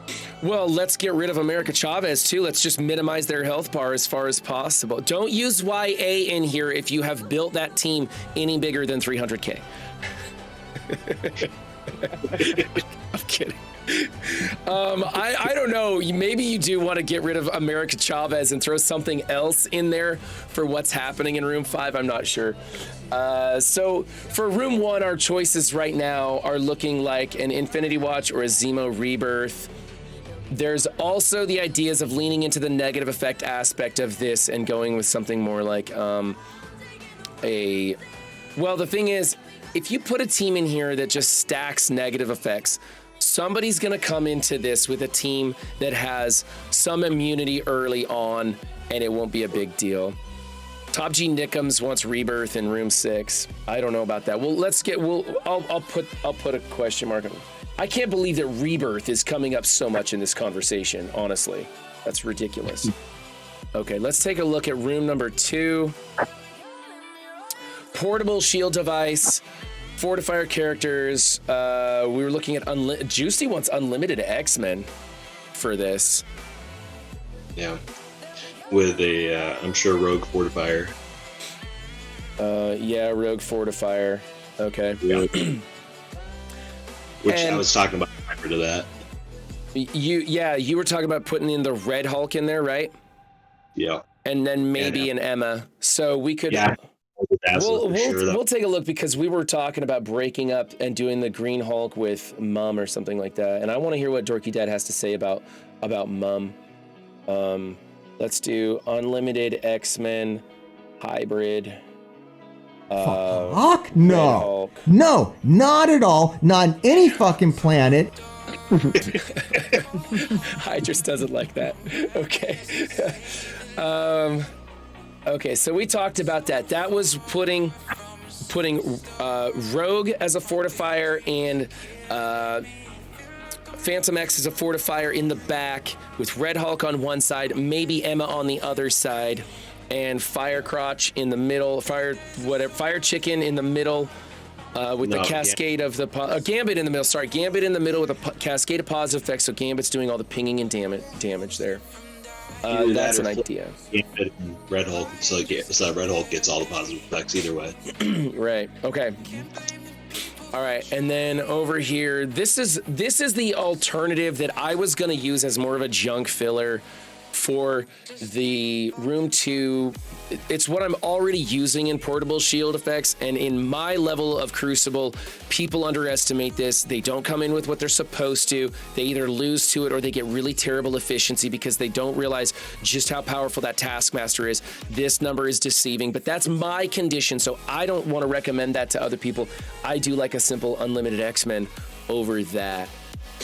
All right, and then we're going to move on to number 4. Strength in numbers. This is the one. Strength in numbers on defense and offense. Every consecutive summoned character, that same summoned character on either side of the field, adds 20% more max health to each future summon of that summoned character. Something to consider. This is on offense and defense. What about using Mum on your offensive team going into this room? Because then you can control it.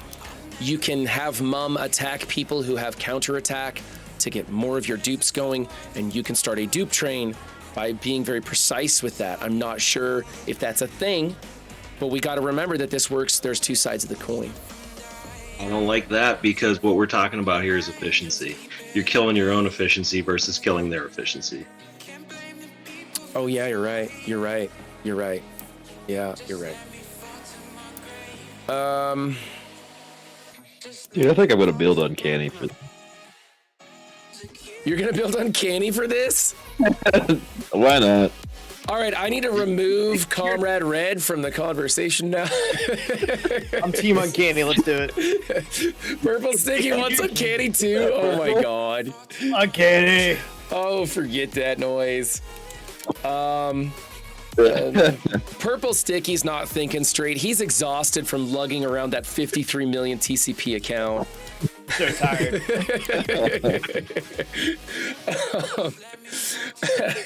What did you name it, dude? What's that? What did you name it? Purple Thicky. Yeah, Purple Thicky. Yeah, really walked far away from that one, didn't he? Juicy wants to throw Wakanda in 4. I don't know why. That's not taking advantage of anything. We talked about Wakanda in 1 because they're taking so many turns. They're going to have triple stacks of everything before your opponent takes a move. But of course, your opponent's probably just going to delete them with the Wakanda counter if they want to. What about okay? Currently half. I don't think you need MOE to kill Wakanda. Honestly, there's other options. Right, without their super boosts and stuff. Yeah, I agree with Dorky on this. I'll be totally honest with you guys. I'm not even paying attention to room 2, 3, or 4. You don't like this?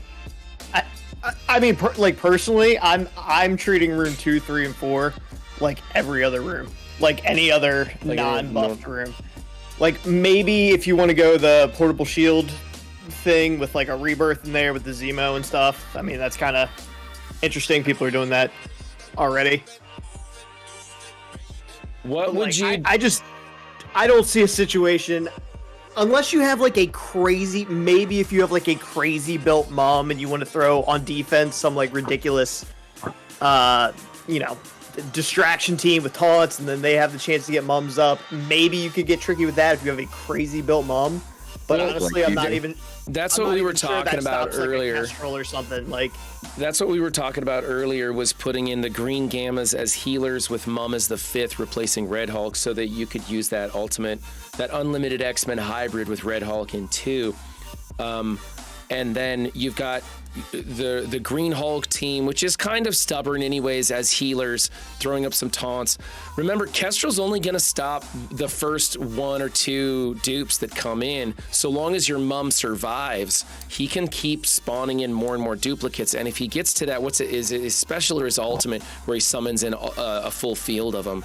He's going to summon in 5 copies, and if it plays out where the first one to load in beefs the next one, beefs the next one, beefs the next one, your 5th duplicate of Mum is going to have 100% extra health, and probably more than that. I don't know. I'm curious. I want to try it. I want to try the weird shit. I think that's interesting. I think that's interesting if you have a jacked Mum, though. Yeah. Because Mum is a hard power creep character, dude. Hard power creep. There is a good chance that he dies to tertiary splash damage from like power crept characters. Our new characters before he gets a chance to do anything at all and spawns those dupes. So I think there's a potential there if someone happens to have a massive Mum and you can protect him long enough, maybe. But that is a squishy character, dude. So Mum's not the star of the show in that, though. The star of the show is the 4-piece gamma. Mum is just really a distraction, and that eat up a little bit more efficiency. Yeah, I mean, I get it. Yeah. I mean, listen, the 4-piece gamma is still... Yeah. I don't know. I just don't think if Mum is even... I don't know, man. I just think you would still have to have a beefy Mum for that to matter at all. And if you have a normal person's roster, multiple man, I think your better bet is to just not rely on that gimmick of this room and put a better 5th in with Gamma if you plan on actually running Gamma here. Yeah. Which I personally kind of like Gamma in 5 better. That's myself. But what about doing Rebirth with Kingpin instead of the soldier who no one cares about, U.S. soldier? Because his summons, assuming that the second one to load in is going to be a little bit stronger, they have, they're going to stand up a little bit and they're going to buy you a little bit more time so that the Rebirth team can get rolling. I don't know if that's even worth it, though. I don't know if Kingpin's ever going to get around to summoning again. That's just a pre-taunt tank, a little bit better than, though. Yeah, I would say that opens up that team more to Death Seed, because it's going to take a while for those minions, for him to get around back to summoning more of those minions for it to matter, because he's going to open with his ultimate, and then he's going to special, and he's a super slow character.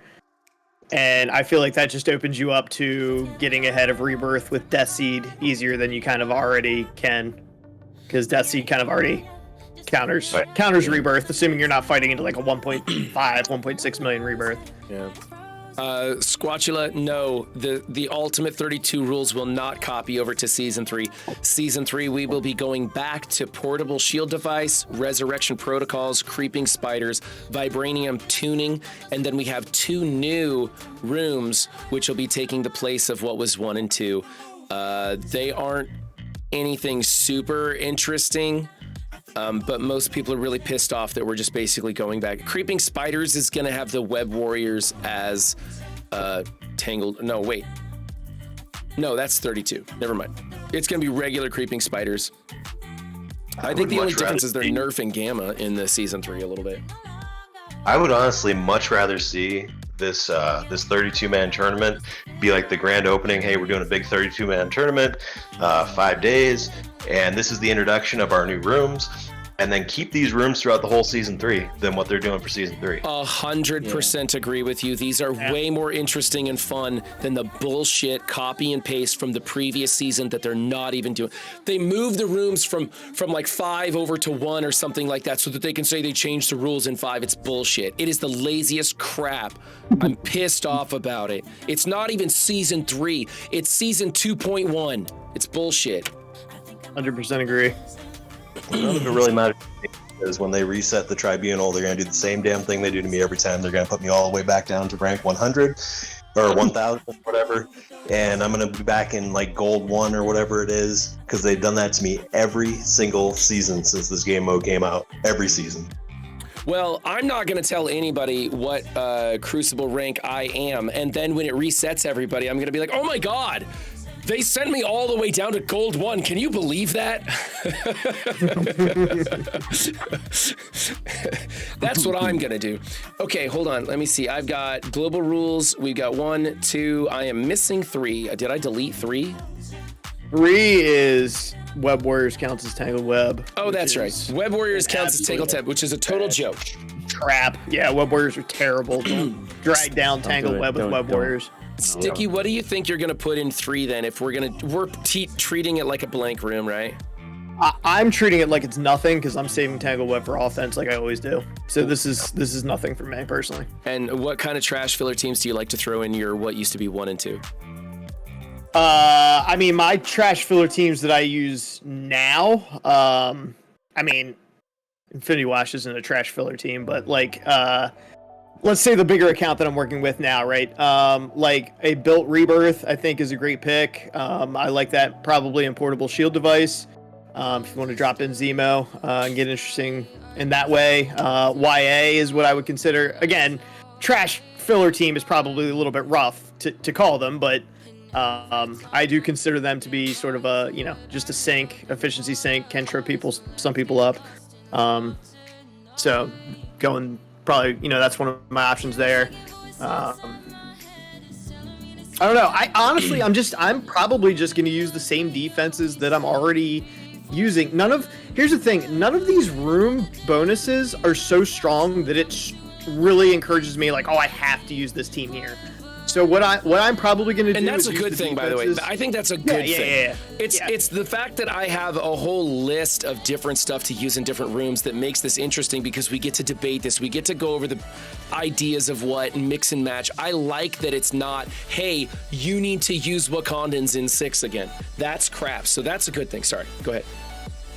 Yeah, no, I was just gonna say, I totally agree. And so I'm basically just using the same defenses that I always have. And then on the bigger account, I have actually a built Rebirth and stuff now, so I'm gonna leverage them on defense. So it's more for me about like the current defense that I'm already running. For the most part, where is it best used? Is there any benefit we can get from any of these room bonuses whatsoever with the defense that I already know is efficiency sinks? I love Infinity Watch on defense. Infinity Watch is a great defense team. It forces them to do stupid stuff a lot of the times, and sometimes they trip up, but most of the time it's just an efficiency sink. Assuming Room 1 works the way we think Room 1 is going to work, seems like a great opportunity to put them in there since I'm going to run them on defense anyway. Prolonging positive effects, presumably trauma can be prolonged. We'll see how all that works out, so I like them there. Probably running a Rebirth team, Zemo Fortifier in Room 2 is probably what I'm going to do. Room 3 is nothing for me. I'm treating that like any other room. Probably going to put in YA myself. Room 4, I mean, on the huge account I have, like that mum might be big enough to trip somebody up, possibly. But also the people that I'm fighting have massive counters to it, so I don't even know if that's going to work. So yeah, I don't know. It's just they're not big enough for me. Like I'm still going to run. Gamma is not a great offensive team as far as efficiency goes, so I'm probably still going to run them on defense. And I think Room 5 is a great choice for that, just to prolong everything and. Maybe trip them up, maybe draw out the fight a little bit more. So. I understand putting Zemo with Rebirth in general, I don't understand him being the best choice with Rebirth as far as like portable shield device goes, because the stuff that he's spreading to the team, Captain America's already given it to them. Yeah. Yeah, that's fair. I mean, for me, honestly, it's less about giving stuff to the team per se as far as the buffs. That's just kind of an added bonus extra. And for me, it's more about getting Winter Soldier to pop off quickly as possible and maybe just deleting someone off the bat. Honestly, that's kind of what it is. Yeah, that's kind of what I'm saying. Like I totally understand putting him on the team. Why you would put him on the team? You know, you gets Winter Soldier going out there with that crazy damage. You got AV in there that's making Winter Soldier have all that extra damage and everything. I've seen several people talk about how Zemo would be the best person to put with them, specifically in portable shield device, for the sake of spreading those positive effects. But like I said, you know, like for that purpose, he's not spreading them anything that they don't already have. I'm looking at Zemo Rebirth for room 1. Hey, Purple, how big is RJ's mom? That is a good question. I can let you know.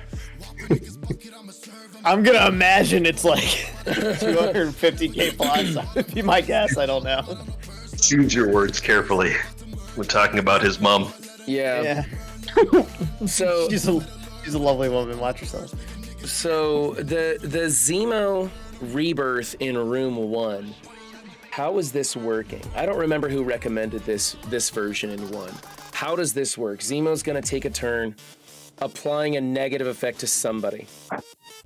Who then takes a negative? Who then applies another negative effect to multiply the duration of that ability block? I mean, that seems like it's kind of rolling the dice on weird odds that somebody might just immediately then take a turn with ability block and it goes away, right? Well, right after Zemo goes, God, does Zemo go first or does Winter Soldier go first? Now I'm trying to remember. I think Winter Soldier might actually go before Zemo. So yeah, you might be right on that. That's what I'm worried about, is that Zemo's going to be somewhat ineffectual applying that ability block on this team here. I'd have to check the speed on it. So it isn't the negative effect that's being applied at that time gets multiplied as well. It's the one after that multiplies the negative effect. Right. Yeah. Oh, yeah. Okay. So somebody else has to apply a negative effect elsewhere. In fact, if they apply it to the same character, it's only duplicating the allies of that character. So they would have to apply a negative effect not to the character with ability block for the ability block to be duplicated. I'm thinking a straight Rebirth might be just as effective as Zemo in here, and leave Zemo for offense and come up with something else. We could just do straight Rebirth. Let's take a look. I want to get a copy of this one anyways. I guess, do I want that? If anything about like U.S. Agent other than, I don't know. U.S. Agent does blocks, and that's about what he does on this team outside of raids. He blocks, and that's it. That is all he does. I know, he's just adding the deflex and stuff, and it's not, well, not the deflex. He's just blocking, which does the heals from Peggy. It's not a big deal. He's so lackluster. If I'm not putting Zemo on this team, I'm taking Winter Soldier off to put with Zemo, because I like Winter Soldier and Zemo together for that speed that he gives them. And I'll put Maria Hill in there in place of Winter Soldier. I know it hurts your damage, but this team's not going to be killing people. What the team does is it's just an efficiency sink, yeah. Yeah, and Maria, and since with U.S. Agent in there next to Cap, you definitely don't want to put Agent Venom next to Cap. But with U.S. Agent and Cap and Carter, they all have that 85% block chance. So Maria Hill will be healing a whole bunch. Weapon X destroys it regardless. Weapon X comes in and they absolutely clear it, pretty much no matter what. Okay. And that good efficiency too. I have a YA copied down. We did Rebirth. Oh, I could talk about Rebirth with Kingpin in number 4 is one that I was thinking was kind of interesting. 2, 3, 4. Every consecutive summon character. Now, Kingpin isn't going to get a lot of value. You're just running Rebirth in a fill room. Kingpin gets a little bit of bonus from the summon thing, depending on how this, again, we just don't have clarification on how these things work. He gets a little bit of bonus on this, and he's just a pre-taunt tank coming in here, so that's something I'll talk about, but I don't know if that's going to be a big deal. The other team, and I need to build this team, is the Green Gamma team with Mum. For those of us who are way too excited about the summoning nonsense going on here, I don't have a Gamma team built, so I could just scratch it all and do that. Okay, let's do that. I mean, and Doom instead of Mum is an option if you don't want to build Mum. Right. I wouldn't recommend anybody dumping resources into Mum just specifically for this one room, this one time, this 1 week. Like, that doesn't make any sense. No, absolutely do not do that. Yeah. Okay, so we're gonna go Green Hulk over here. We're gonna keep She-Hulk over here. Mum's gonna go on the far other side. We want probably A-Bomb here, and we're gonna go Brawn here. And then we're gonna drop way down to X Factor. And we're gonna go with that. Okay. It's Team Green, baby, Team Green. And yes, I would have to build up my Mum a lot to hang with this team. A lot, because he's just gonna get clipped off. No problem. And that would be in room 5. That's our room 4 team right there. Okay. Let's do that. Let's take a screenshot of that one. And alternatively, you could try Doom in there because the Doom bots would get a little more juice. However, I think the Doom bots are gonna be countered a lot more easily by Kestrel than Mum will. Mum's gonna have some of his dupes countered by Kestrel, but he will, as long as he stays alive, which that's the trick, right? He'll continue bringing in dupes. Again, you guys are really bringing me around to the idea that room 4 isn't all that big a deal. No. All right, and then let's go check out what did we say for room 5. Insurance on turn, characters remove all positive effects from self and heal for that. And we were talking about Gamma Dorm seems to be the popular one. YA also, but that's going to be for an efficiency sink. They're not going to beat anything. You're just going to hopefully have people time out because you can't get through them. I'm not that excited about YA here. I actually think that the Gamma Dorm looks pretty good. The only thing about YA, I mean, it's a choice for sure in this room. But my only thing with that is just like remove all positive effects from self and heal. Like, annoying, sure, but I don't feel like anything that we're already bringing into YA stops that. Right. You know what I mean? Like I trip up on YA as it is, though. True. No doubt. I mean, yeah.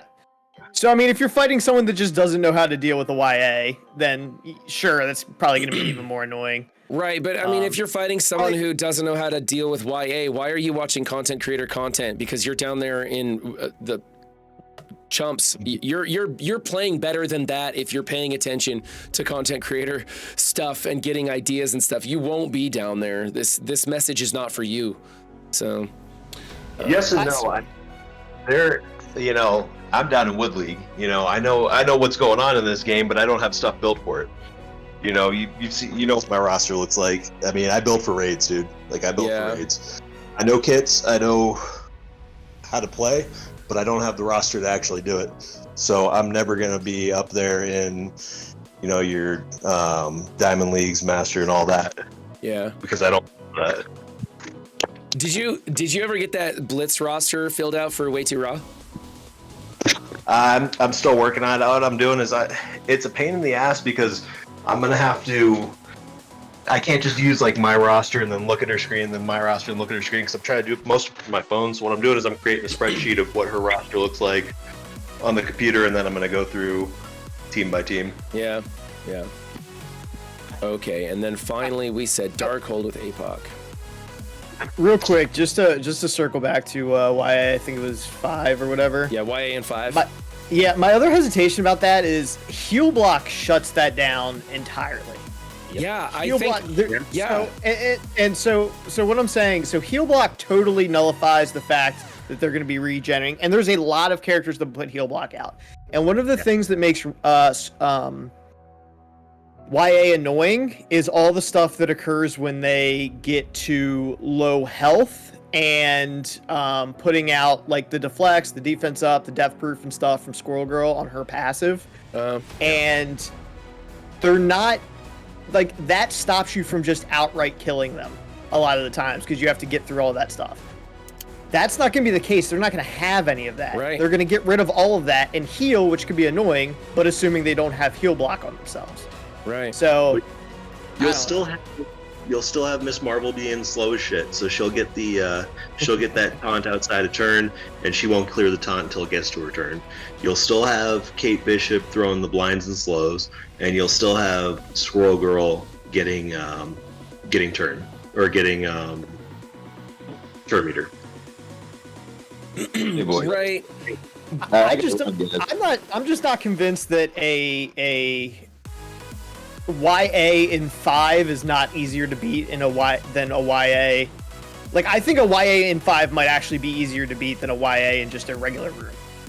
Really? To be honest. Okay. Dorky, Gamma Dorm is good for room 5 because Juicy told me it's good for room 5. I have yet to get that answer myself, actually. But I'm not liking YA in 5. I'm liking YA in 3 just to be YA. One question with Dorm, since I only have him at like 20k. When Dorm does the stealth into when he drops below 50% or whatever, does he also give himself safeguard? Or when it gets to his turn, is he just going to clear his own stealth? He gets safeguard with it. Okay. Yeah, he got safeguard. Hey guys, I gotta run. Thanks, Commander Ed. Hey, take care. Conrad Red, everybody. Okay. Dorky, what do you got for room 5 then?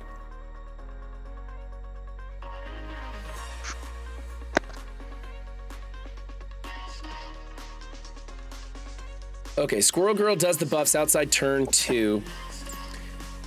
If the heals go through and they go above 75% constantly, then it's a win. But to Sticky's point, you can probably one-shot a Kate with no defense up with a lot of characters.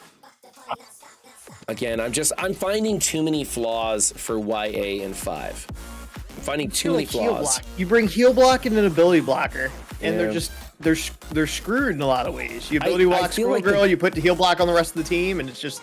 The team is beat the same way you would beat it anywhere else, just more easily. That's how it feels to me. Dorky, do you got a better option for room 5? Dorm gets safeguard for 2 turns when dropped under 50%. which is interesting for room 5.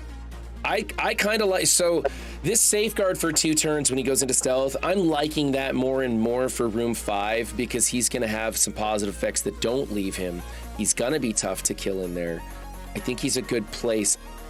I was liking to put him with Gamma because I wanted to try this unlimited hybrid with Red Hulk, and then I'd have 4 members of Gamma left over. But no, wait, I wanted Gamma healer with I wanted the Team Green in 4. Oh. Yeah, Juice. What's up, Juicy? Do you think Unlimited is going to be too susceptible without having the immunity on spawn? Yes, that's a massive just being problem. controlled. Because we're not getting immunity on spawn with them with any of these season buffs and the 32 man or the stage buffs. Yeah, no, you can easily just counter them with like Tangled. We'll just rock right over them without any problem. Infinity Watch isn't going to spawn with safeguard? Unlimited. Oh, unlimited. It's not going to spawn with immunity because it's not room 4 anymore. Right. Okay. Which neuters them hardcore on defense. You can be. Juicy, I want to know your reasoning for this Gamma Dorm in Room 5. Let's go take a look here at Room 5. On turn, characters remove all positive effects from self and heal for 10% of max health, each positive effect removed. And I was looking at, I deleted the team already. Where did I keep it? So you gotta think of this more as a Hertz buff than it actually is for the healing. Right. So that's why I picked Gamma Dorm, because that means you're trying to kill Gamma without having offense up for two lives, which is very, very difficult. Mm-hmm. Okay. So Like you're just relying them to use their kits to stay alive and be tough. Dormammu's gonna get that safeguard and may be able to start stacking up some positive effects, but they're just gonna be a tough team to beat with their traditional counters and stuff because you won't be able to have offense up. Like the Doom counter, Doom doesn't even get offense up for the boom. Like he won't even get that. Yeah. He's gonna lose that on offense too. That's gonna go away. He's just gonna heal every turn. He's already at maximum health. If you try to counter this with like some sort of Doom comp. Yep. So that's why I like Gamma Dorm in that spot. Okay.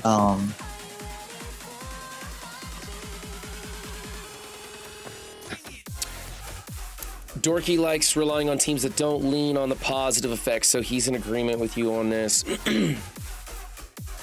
in a way, because they don't rely on offense up or anything. But he wants Dorm on the team also. Okay. Oh, what's the counter for this, General Thad? That's the question. That's why we're putting it in here, because the counter isn't simple. I think that's why we're putting it in here.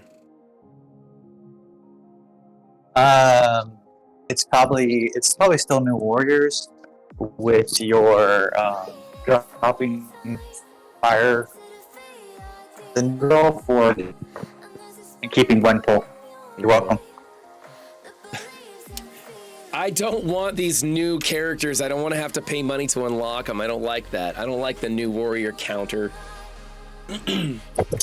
Does Masters of Evil scratch this? Is there any hybrid version of Masters of Evil that can come in here and work with this? Masters of Evil.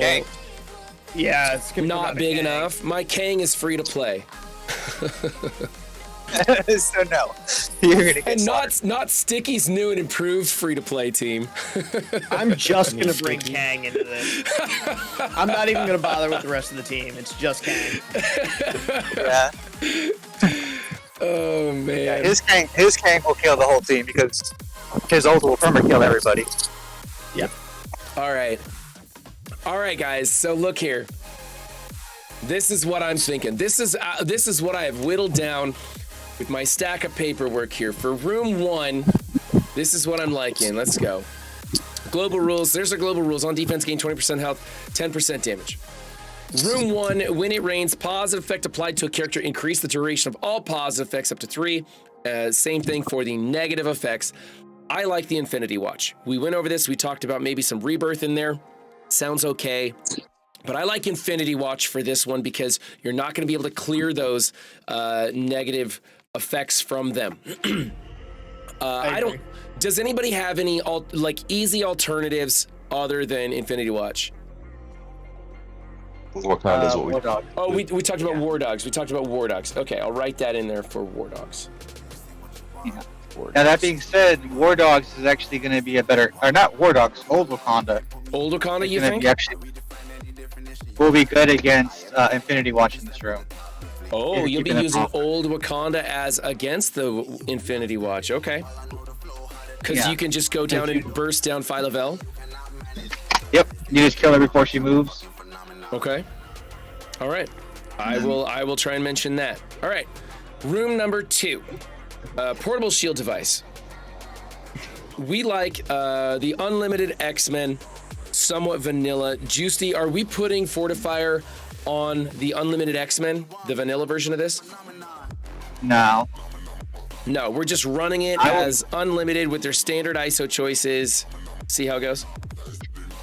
I mean, because the problem with changing their ISOs is the fact that you're just wasting resources, because most people, if you let Rogue taunt, you're already dead. Right. you're going to bring in a counter that's just faster and controls them. Okay. Easy example: you get Tangle Web, you stun the rogue, and it's game over. Okay. Like the team just falls apart. And another hybrid that we have for this, I think this is C-Rose idea right here, is the hybrid Unlimited X-Men. But replace Dazzler with Emma. We're going to replace Dazzler with Emma. Okay. We'll replace Dazzler with Emma so that we have a little bit more speed on the team.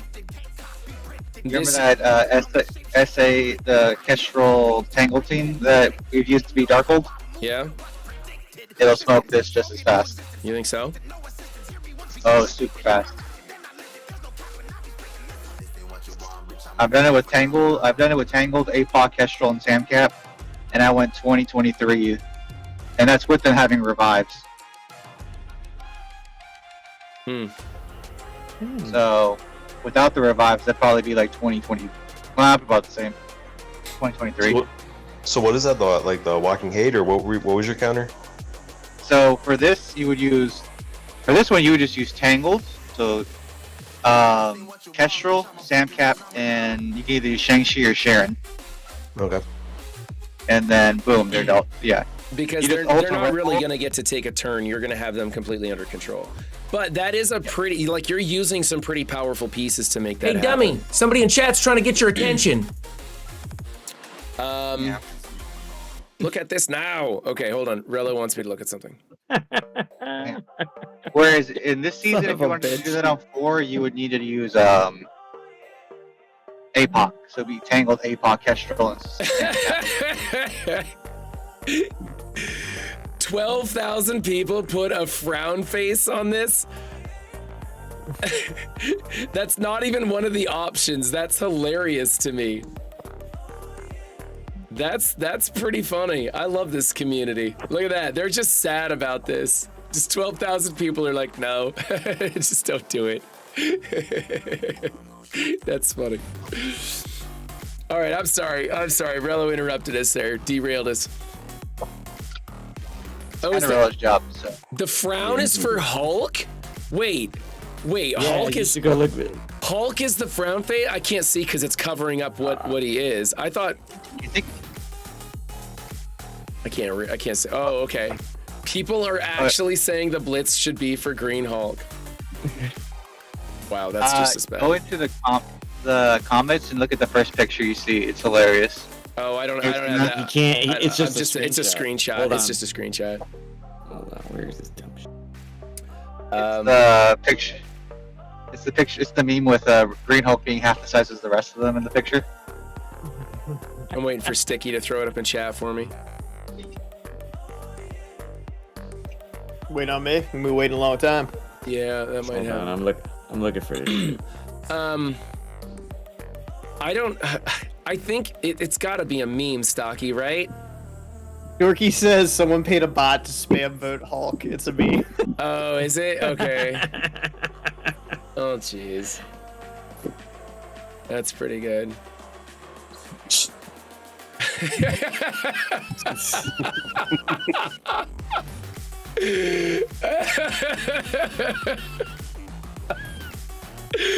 Man, these sticky memes are the best.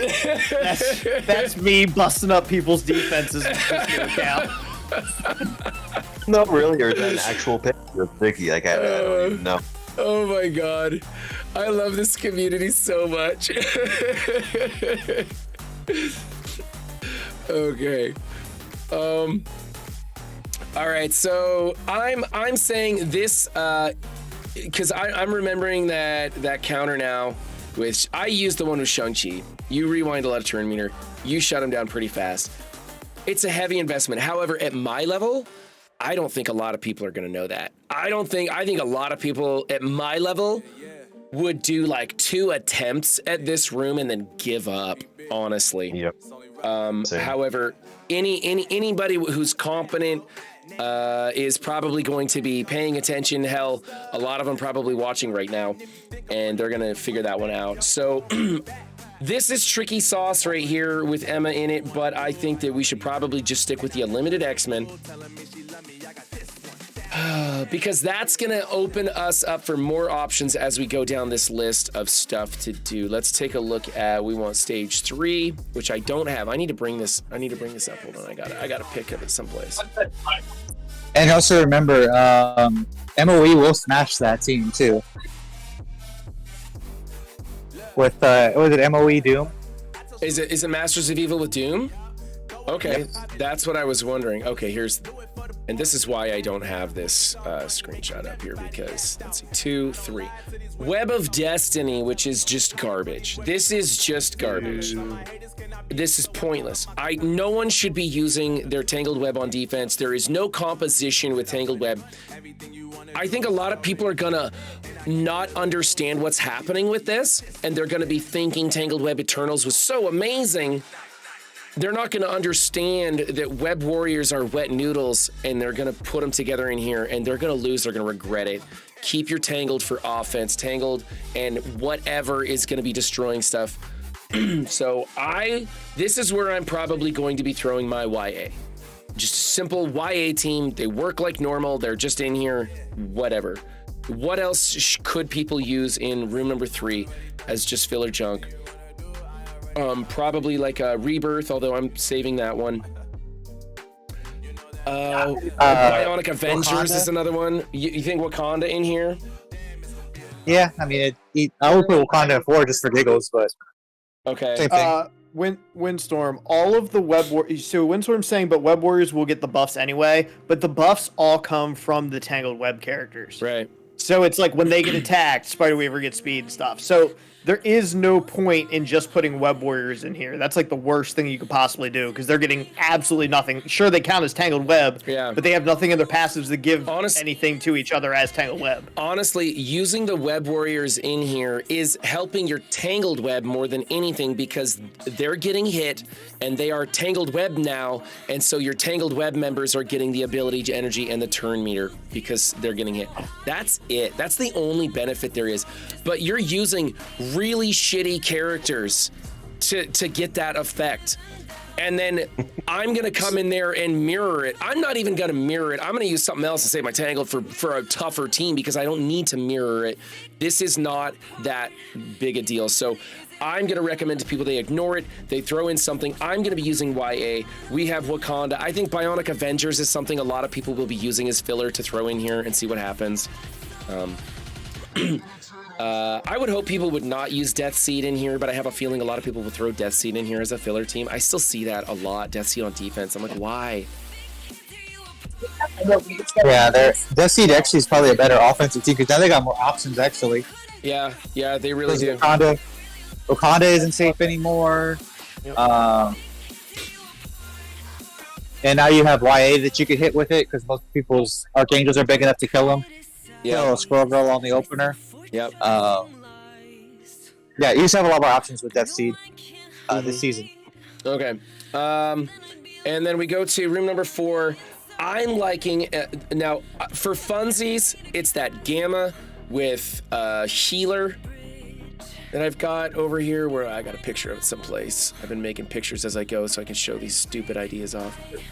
This is my Team Green right here. Is something I'm thinking. No, that's Control Delete. I don't want to do that. I'm really lucky that I didn't just delete a whole bunch of crap off my computer. Okay. I'm liking this for funsies, but you gotta have a Big Mo or he's just gonna get deleted and it's gonna be pointless. This is really what's happening here is your Gamma healers. We gotta, I need to switch those ISOs to healers for that picture. Damn it, okay. I don't like this. Yeah, a lot of people don't like this. I want to try it for funsies. The other thing that I need to make a picture is going to be Rebirth with Kingpin in place of what's his face, and Kingpin's gonna get a little bit of value, but honestly, this is just treating it like a blank room, and you're having Kingpin as a pre-taunt tank, and he's just a little bit better because of the buff to his summons. That's the one I'm probably gonna be pitching. What else you got for room 4? Oh, to Sticky's point. To Sticky's point, I definitely agree with how power crept he is. I mean, if your dupe only has 10,000 health, and let's say it's multiplied by 100%, it's still only 20,000 health. So yeah, Sticky does have a really good point there. Yeah. Well, your also issue is that with Death Seed that rewind. So not only does that thing die, but you're getting rewinded to oblivion. Like your other tunes have now gone to 0.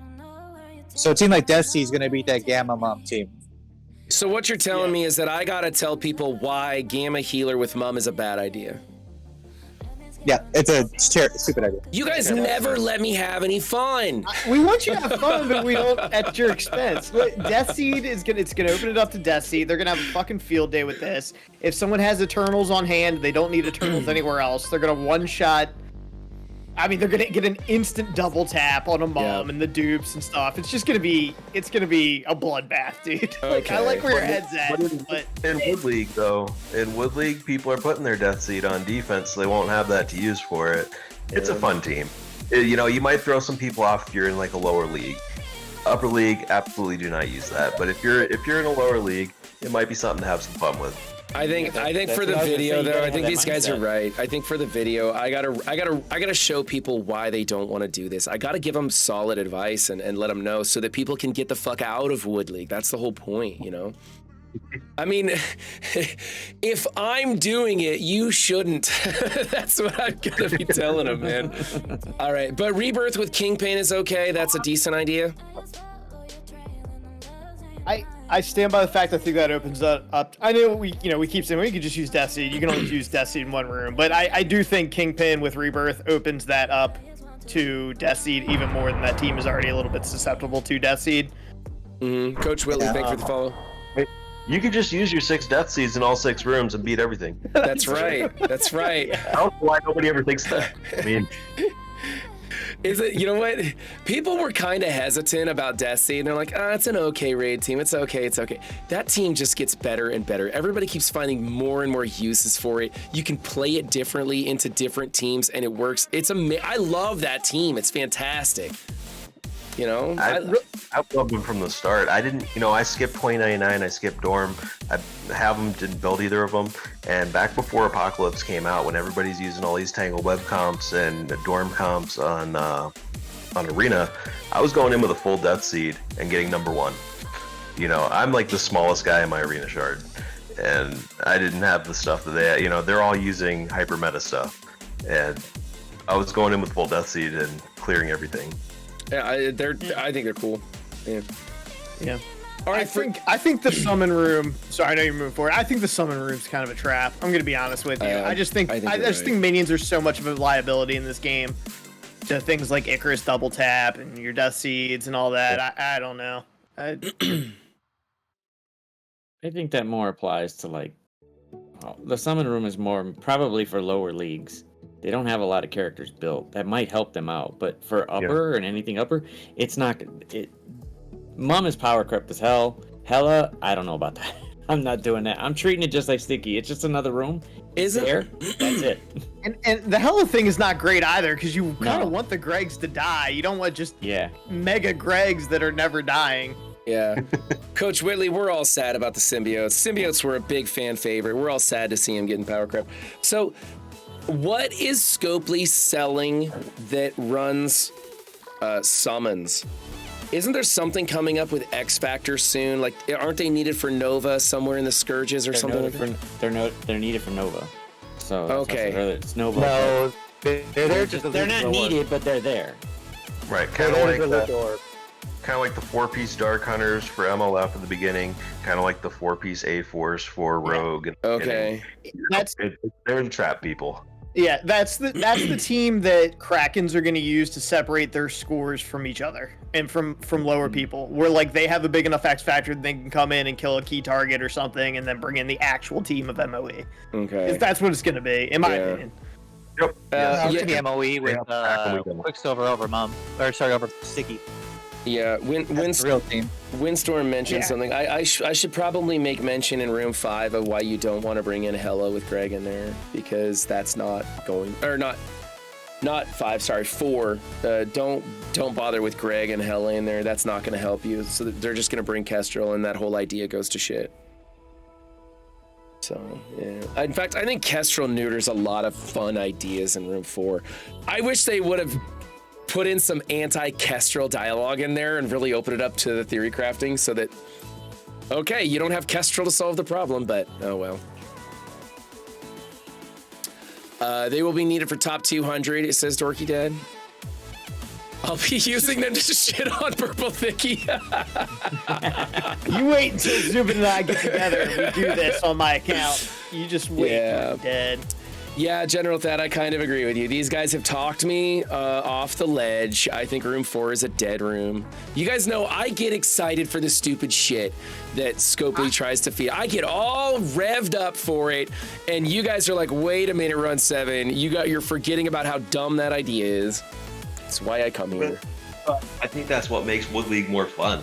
Like, you can do more things. You can have more agency in your play. You know, you complain that Scopely sits there and says, hey, we have to put this team in this and this team in that. But when you get up to these upper leagues, you kind of do, because you can't have any fun and do all these things because everybody has every single tune maxed out and can use whatever against you, and you don't really get to do fun and creative things. Yeah.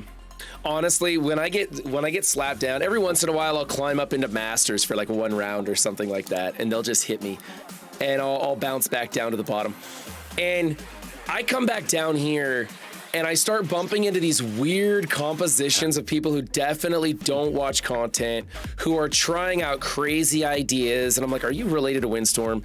And like, there's all this interesting stuff down here, and I can beat it, but I have to stop and think way back. I'm like, wait, isn't there a composition? Like, what is in that kit? And like, I have to research and kind of think about it. And it's a lot of fun because it's just new stuff. And you get up into Masters, especially with the Crucible rules that we've been having. And it's, you know, you have the same like 3-4 teams in those rooms. And maybe you're mixing it up 1 or 2 different teams or a slightly different composition everywhere. And then it's all about how you play that and being super particular with every turn you take. And that's cool and all. I do need to refine my play skill for sure, but I like the theory crafting aspect of it down here at the bottom. So, all right. What's up, Jumpy? Pull up that link real quick. Right. Oh, yeah? Hold on. I'm having fun with that. Give me a minute. Oh, Give me a fucking minute. Run 7 when he realizes he shouldn't use mom. Like, God damn it. Hey man, thank you so much for having me on. I gotta go pick up my work from preschool, but I really appreciate it. All right, take it easy, Zero. Thanks for joining us. Later, Zero. One Pride, thank you for the subscription. Is that One Pride or yes? One Pride, resubscribe for 1 month at tier 1. Thank you so much for that, buddy. Appreciate it.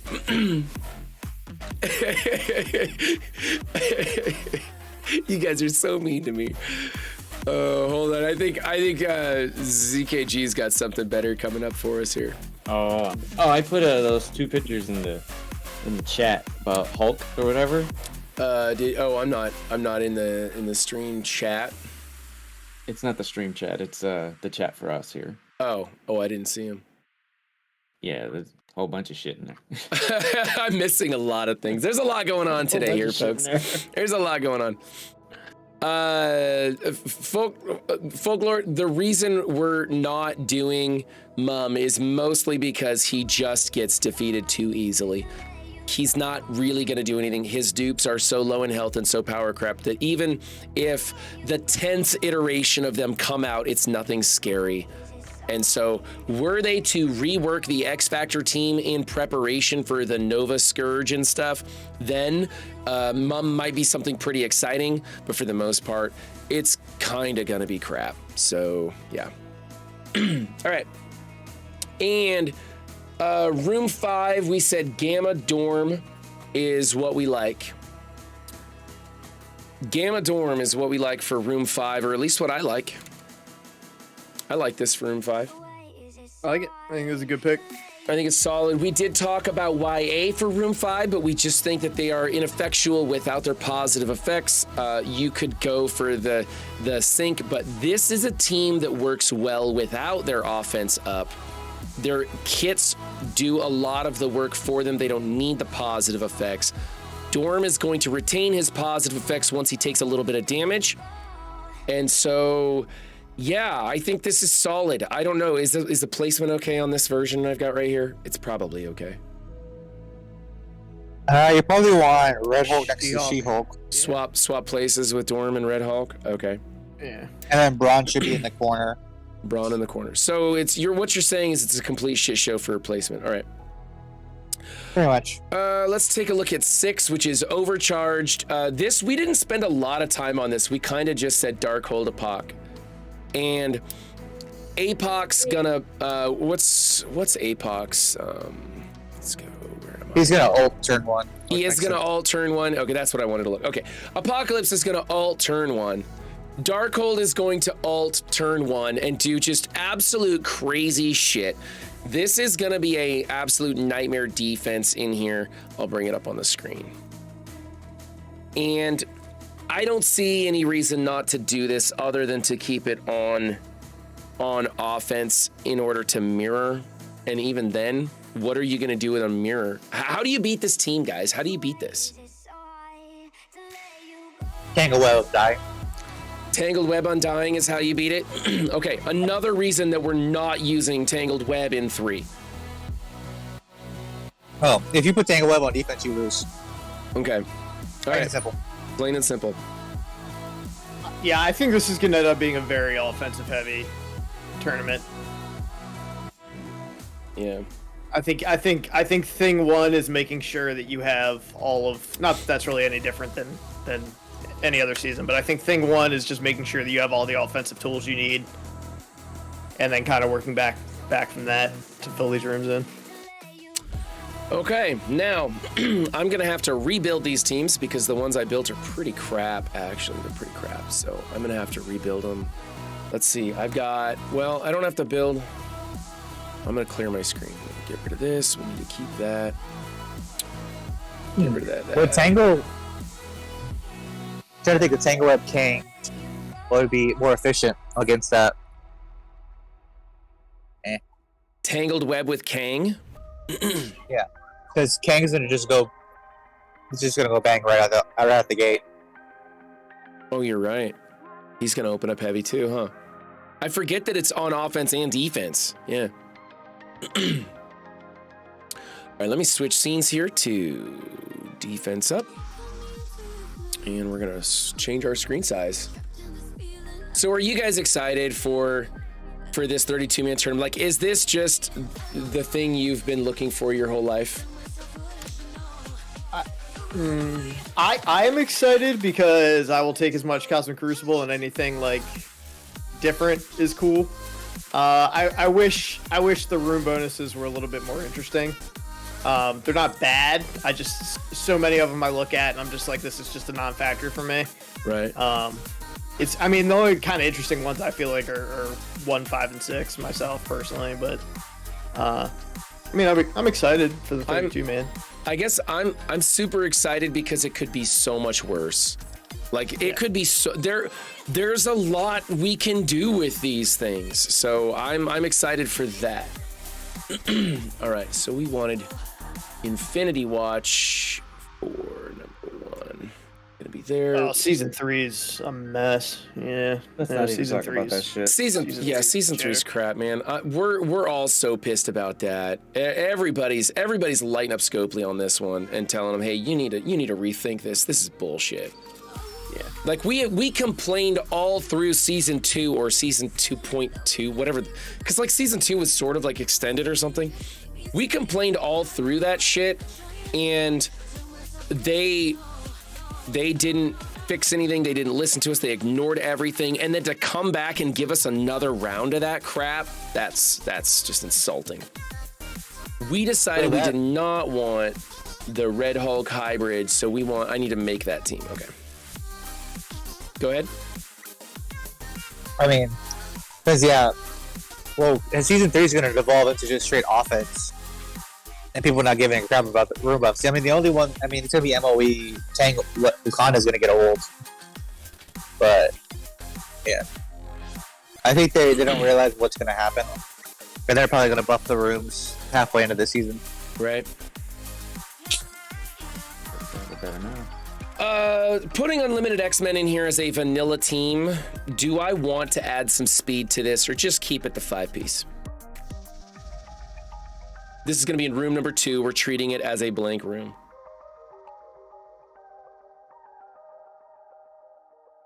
Okay, don't everybody talk at once.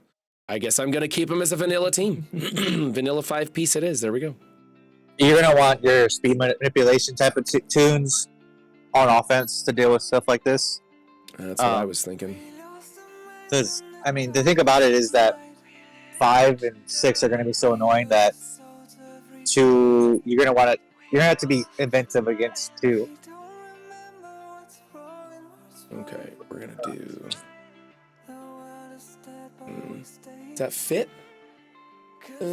Kind of fits. It kind of fits. The no immunity on Unlimited super interesting because that really helped protect them off the bat. Where like now without that, I mean, you can bring in a speed meta thing. You could if you happen to have Unlimited on offense, you can just Unlimited Emma that and get ahead of the rogue and rewind her. Whereas like that was actually debuff her, whereas that wasn't an option in the current season. So I think they're going to be pretty susceptible to a decent amount of things. Yeah. Well, that's kind of why it's the part of what it being successful this season is going to be how fast or can you figure out the most efficient fast counter out of all 6 of these rooms. Yeah. Because I doubt you're ever going to go. You're going to go 6 for 6, or if you go 7, and your worst case is 7 and 6. You drop 1 attack, and then you probably lost. I agree. Yeah, I think most fights are probably gonna be just efficiency battles. I agree with you. Now, did you guys want to stay on voice for this video and I can go to you and talk to you guys a little bit during the video? Or do you guys not want to be a part of it? I don't care. Whatever you want, man. Wakanda. Let's do another pick of Wakanda. Now, I have War Dogs written for 1, and I'm showing a picture of a hybrid of War Dog Wakanda. I think I'll just duplicate it because I haven't got the time to just keep making buckets of this. All right, I'll probably keep you guys on voice, and we can. And I may jump to you guys if I forget something because this is a bit complicated, and a lot of these ideas are your guys's or hybrids of your guys's in chats and everything. So I don't mind doing that. Anytime I can get somebody else to do the work for me is how I like to do things. And we wanted to do Bionic Avengers. I'm just going to mention Bionic Avengers. I don't need to show that team as a filler for 3, which is another blank room. And team number 4, I like this. Rebirth with Kingpin. I'm going to go ahead and just show the Rebirth team as kind of a filler. We'll talk about Rebirth with Kingpin, and we can talk about why ideas like this are terrible. I really wanted to, but we're not going to do it because it's terrible. Okay. Stage 5 is we decided Gamma Dorm.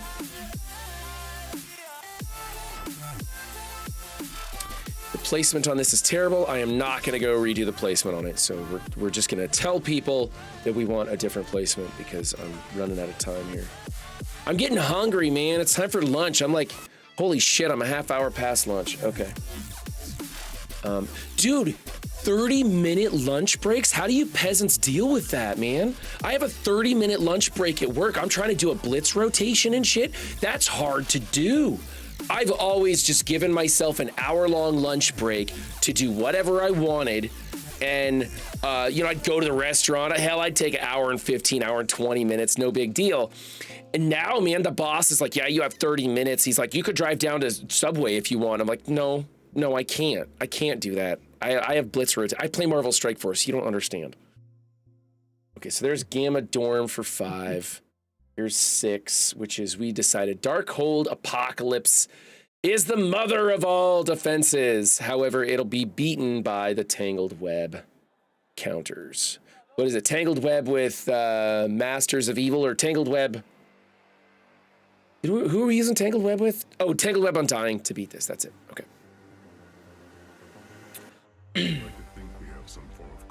Yes, Dulo. Not one thing was said about Quicksilver. You're right. I'm not a fan of Quicksilver. I'm not seeing him being used. I'm hearing more and more bad things about him. I'm finding him to be kind of lackluster, is what I'm hearing. Quicksilver is Surfer 2.0. He's going to be a giant pain in the ass for raid. I think they brought him into the game to make him to tune the raids around. Yeah, Yeah, Like- I like think you're Mordo. absolutely right. Like a Mordo, like a Surfer, he's gonna be a giant pain in the ass to deal with in raids. But he's not gonna do jack for you. Exactly. Bro, Maddie's another example too, right? Maddie's terrible, but Raid Maddie hits like a freaking truck. Yeah, I want Raid Maddie. Oh yeah, we all want Raid Raid Maddie. Maddie. We want Raid Maddie. All right, YouTube, we're back after that travesty of a video you can find right here on the same channel. I'll try and get that posted soon because I know a lot of people want to start thinking about Cosmic Crucible. Oh, well, it's done anyways, so whatever. All right, let's go back to Marvel Strike Force and see what the heck is going to go on here. I need to switch cameras over here to MSF.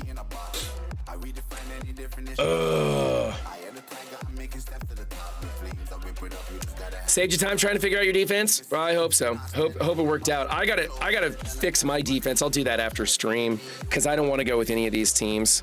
These teams are gonna be not working well. Oh, I get to do some raids. It's gonna be fun to. I think it's just gonna be fun to just try some new shit for a little bit, Right. Even for a week. Right. I mean, just get in there and do anything new. Like we said, I mean, these rules, they aren't super powerful, but they allow for theory crafting. And I think especially at lower levels of Crucible, people are really going to have fun with them.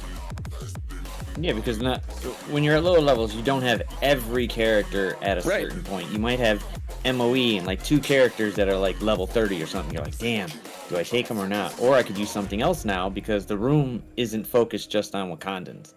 Yeah. Now you could take MOE somewhere else. And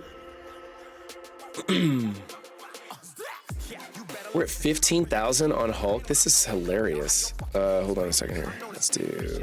I still don't have. Damn it! I gotta get that button fixed. 15,000 on Hulk, and so we've got a bot spamming it. Is what's happening? That's hilarious. That's hilarious. I put the ones in there for She-Hulk. She-Hulk's got like 300. Wow. That's crazy. Oh, but I did fix your picture for Mum though. If you look in one of the chats. Which chat? Probably commentary. In my Discord? With all of us. Oh. Well, yeah, even in the room chat too. Essentially. Stoke, those teams that you have listed. Oh wow, you guys got a lot of stuff going on in here. Okay. You still have a ton of options on offense, man. You still have Masters of Evil. You still have Eternals. You still have SA Kestrel. You still have New Warriors. You still have Death Seed. So, I mean, you got Tangled Web. I don't know if I said that already. You have a ton of options, even with that. Assuming you have, Doom with different characters. I mean, we're assuming that people have these characters. Of course, you can't account for everything, but. Oh, God. Run 7 when he realizes he shouldn't use Mum. Yeah, that was me being devastated. Devastated. I got so excited for the summons, man. I walked right into that. Okay. I'm excited for next week.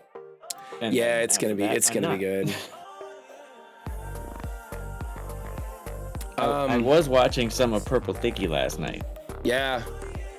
I'm Sticky. I'm actually really excited to see how long you can hold, how important it is to spend money to maintain those accounts. Like, I think it would be pretty crazy because what's your cruise what's your stats on that starting out? I forget. It's like 63rd biggest in the game TCP, but I don't remember the other stats. 53 million. It's like 63rd biggest, something like that. And I think it's top 100 in Cosmic Crucible right now. So yeah, I'm just trying to staunch the decay of it as long as I can and just maintain it. I want to see it like out. At what point does your chat run old account start getting? I mean, it's never gonna run because chat's gonna make you do some stupid things. But at what point do they start to come together? I'm curious how many months it's gonna take before you start seeing them come together. Yeah, I don't know. I'm only giving it until maybe 2 weeks, and that baby shows up. Yeah, that's true. 2 weeks after the baby shows up, I think it's gonna be like, shit, man, I can't. I'll be honest with you. I'm doing my second account blitz rotation right now, and I'm already fucking over it. Super over it, dude. I'm not gonna lie to you. ZKG, have you ever run an alt account? No, my daughter tried playing for a little bit. Yeah. And then she was like, "Yeah, Dad, I don't really I want to, but I don't." So I was trying with it for a little bit. I'm like, "Man, this is too much goddamn work." Because back when she created it, it was still manual blitz. Oh. So this was like, no, I can't do it. I can't. Yeah, I ran an alt account for a hot minute. I was basically, when I was an alliance leader, I ran an alt account to fill in for when somebody dropped out of the alliance. You bring in your alt account so that you're not letting everybody down. You keep your people with 24, and it's terrible. So yeah, I think that Purple Sticky is going to be dropping one account or the other as soon as that baby lands. Oh, 100%. Yeah. I give you like a week maybe after it, but then you're gonna notice like, God damn, I can't even stay up. And which account do you want to drop? Are you just going to keep the big boy, or do you have sentimental value to your original account? There's certainly sentimental value to the original, but from a pragmatic standpoint, I mean, I feel like we have to keep the whale account around. I mean, have to is maybe a strong word, but Casey is awesome. I wouldn't run Apocalypse in the Tangled Web Eternals in the current room. I wouldn't run Apocalypse in there. Because you can use Apocalypse plus Darkhold to beat that mess, and so I would save Apocalypse for offense. I tried running it, and it didn't work out. You would at best break even, and then it was just that efficiency battle disregarding room 5, and that was like the best case scenario, and it just didn't work out. So I think you should just keep Apocalypse on offense. Oh, here, let's turn channel points back on, because I know people are just itching to make fun of me in some way. All right, channel points are now enabled, everybody. Or they will be in a second when it refreshes. Did I just close that? No, there you go. I knew. People were just itching to throw that sticky Wakanda out there. You promised I could Filming get a better show drops. here. You said you were going to give me better For the love drops. of God. Wakanda! Just floods in. Oh. I can't believe I got like 4 minutes into that video, not even knowing the micros. I was like, in my peripheral vision, I see chat just speed up all of a sudden. And I was like, what is going on? But there was like so much information I was trying to process, I didn't bother to look up there. Now I realize why. I was like, man, they must be excited about what I'm talking about. No. Well, we're down to riveting blitz rotation information. Are you still talking about yourself? Who else is streaming? I'm losing my voice. I'm not gonna sit here and blitz on stream. That's the worst. Who do we got streaming? Appreciate you today? having us on, man. No, thanks, guys. Yeah, man, thanks for thank coming you. in. Thanks, man. I've got Connect 84 streaming, guys, but they speak Spanish, and I don't know that most of you would even enjoy that. Let's see if we got somebody else.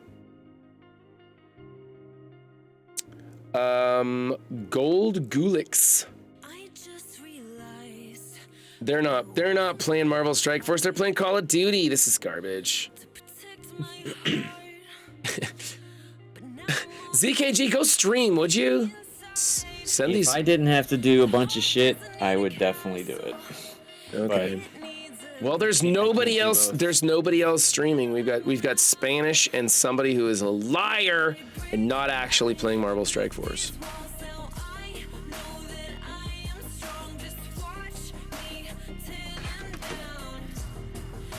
Well, you guys want to see the video clip that I want to... Oh, I don't have it. I don't have it on the PC yet. It's on my phone. I did a screen record. I got this clip of Mobile Gamer. It's so good.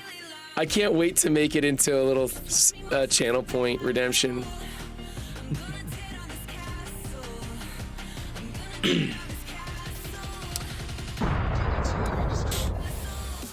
Gnomes with the follow. Thank you, Gnomes. Appreciate that. Might as well do a blitz rotation since no one else is on. Exactly. I know. I might as well just sit here and hang out. This is why I tell people, turn on a camera, start streaming Marvel Strike Force. We need more people to... the goal is to get 24 hours of MSF streamers so people can just go from one stream to the next. maybe you could, maybe just push a little suggestion and say, hey, maybe have something of interest on a Monday and a Friday besides the blog post. Right. Because there's really nothing to do right now besides raids and arena battles, and no one wants to see nobody sim blitz, but what else is there? Yeah. Well, you know what? I actually, a lot of times Mondays are actually some pretty big stream days for me, because I'll talk about everything that happened over the weekend, and people are kind of desperate to just talk about something worthwhile in Marvel Strike Force. And like today was a good conversation. Today we went over a lot of stuff in that. I think a lot of people have a better feel for those rules and have a better understanding of how those things are going to play out. And I mean, we had a lot of people in here today, so should be okay. It was good. It was good to get it out there. A lot of bumping heads and throwing some, nope, this ain't gonna work. Oh, this might work. Oh, mom, no. But there's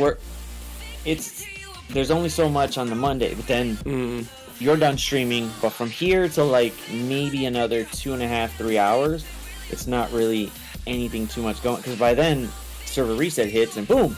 All right, cool. Now we know what we're doing for Crucible, what do we do for raids. So there's a lot more talk. But that 3 hour gap is long as. Well, that's what I'm gonna end up filling. Hopefully, I don't know. Maybe Valley will stream a little bit longer in the mornings. We'll try and get somebody to take this time slot.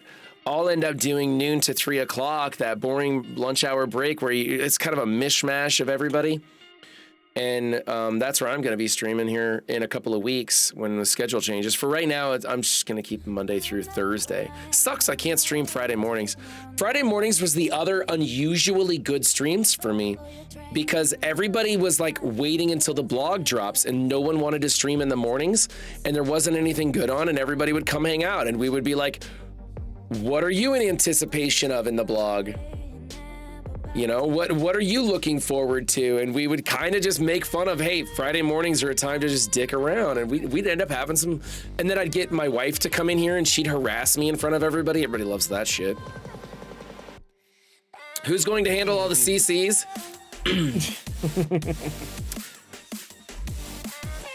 All right, I think I made a rotation that looks good. I did alliance raids already.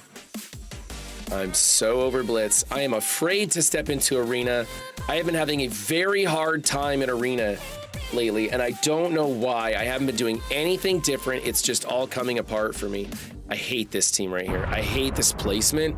It's terrible. Telgith with the follow. Thank you, Telgith. Don't know if I'm pronouncing that right, but or is that Tel GTH? I'm not sure. Do I have lemons and limes? No. It's us with the follow. Wow, we're really coming in today. Thanks, guys.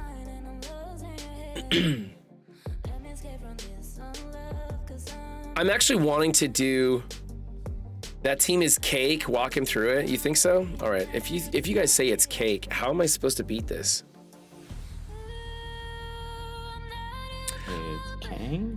That's what I mean, this is what I can beat this team. It's just, it seems like every time I play it, regardless of whether I do it exactly the same, it plays out a little different. And I think it has to do with the power levels of their Doom. It has to do with who they attack and gets retaliated against. Like if I go here, like how big is this Doom? I think this Doom is gonna go under 50% and I'm gonna be screwed. I'd hit Rogue. I'd stay away from Red Hulk. Yeah.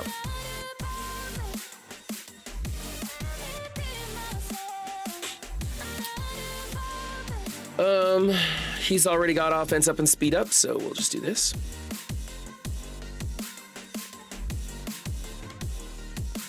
Zoink, the full heal. Everybody's got immunity, so we'll do this and rewind some turn meter. My Red Hulk is stunned. That's amazing. I'm super happy about that outcome. Yeah, you gotta have. I need Red Hulk feeding speed to MLF. Is that it? Is it my? I just switched my placement around. I did have MLF over there and not anymore. So we'll give it a shot next time. Everybody still has immunity and safeguard.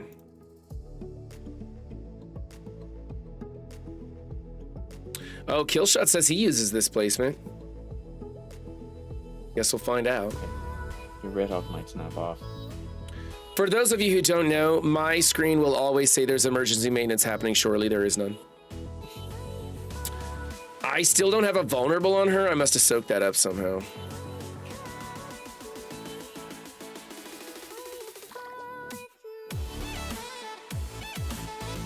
Yep. That's it. Screwed it up. I'll have to try a different placement.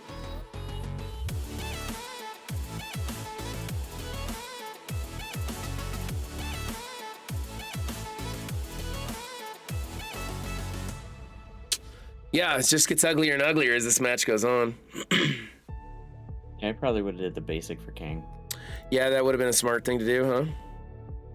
I wasn't even thinking about Doom back there. I was thinking about Red Hulk and getting the charges on him. So it's kind of a lost cause now. We're not going to win this. Unless, maybe if Apocalypse does his attack into Rogue, I'm not really sure. Nope, Rogue's dead. Never mind. It's done deal.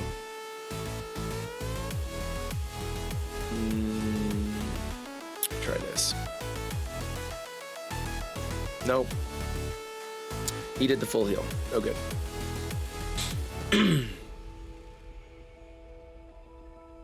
Oof, that one hurt bad. I survived it, but... You survived. Kill him, screw it. I don't think it's gonna kill him. Oh, wow. That was lucky. Please don't kill them both. Damn it. No. I'll have to switch back to MLF next to Rogue and see, MLF next to Rogue and see how that goes. However, that was pretty fun watching it going like, ooh. Yeah, it goes back and forth. It's, I'm not going to say that I don't like this arena. It's challenging and that's cool. It's not easy. But man, when I first started doing it, I was winning 9 times out of 10 and I couldn't even tell you why. And now I'm losing 9 times out of 10 and I still don't really know why because I haven't changed much. MLF next to Red Hulk. Okay, I'll go back in. Let's give it a shot. I got 1,000 cores. Why not? We're going to switch teams though. Let's go back to this one here and try it again. Same thing, but we're going to switch this placement. And we're going to go Rogue over here with MLF next to Red Hulk. All right, let's see how this changes things. My arena defense is the same thing I'm going into, Prince of Peace. It's the same setup. Everybody's pretty much running Doom on defense now. It's the most precarious setup. And we want to go into Rogue. Hold on. Too late. Oh my god, I couldn't even stop you from fucking this thing up. No. I was like, no. It's all right. We'll try it again. I'm gonna try it with this placement, and I'll see what I can do, and then you can go through and correct me on attempt number 3. Okay. And do this for the turn meter rewind here. Let me try this again. We're gonna beat this. It's gonna be insanely easy, and you're gonna be like, how the hell did I never just not do this every time before? All right, please don't tell me to bring in the Eternals. Pathfinder had me doing the Eternals, and it was so temperamental. That was terrible. I hated it. Either do the same thing or do 4 Horsemen plus Kang. Either way. Okay, we're gonna go after Red Hulk this time and see if I can't shut him down before he does his big kerbang. Actually, why don't we do 4 Horsemen Kang? That way I can show you chat how to do this if they don't have Apocalypse, but they're seeing a lot of Apocalypse in their in their arena. Because it's really, really easy. I can't believe he didn't take Red Hulk along for the ride on that one. That was crazy. I probably should have shut down Doom with the ability block, but whatever.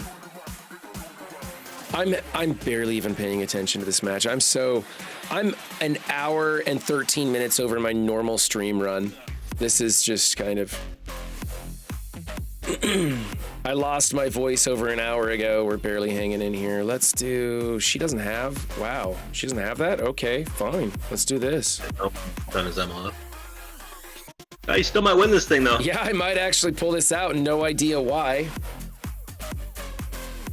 Well, you did make it to your Red Hulk, so yeah, you probably won this. Yeah. I'm keeping their Apocalypse. Yeah, look at that. Holy cow. Through no effort of my own, Through no effort of my own, was not paying attention to that at all and somehow came out with a W. That was ugly, though. Let's see if I can find a similar team, and we'll do it again.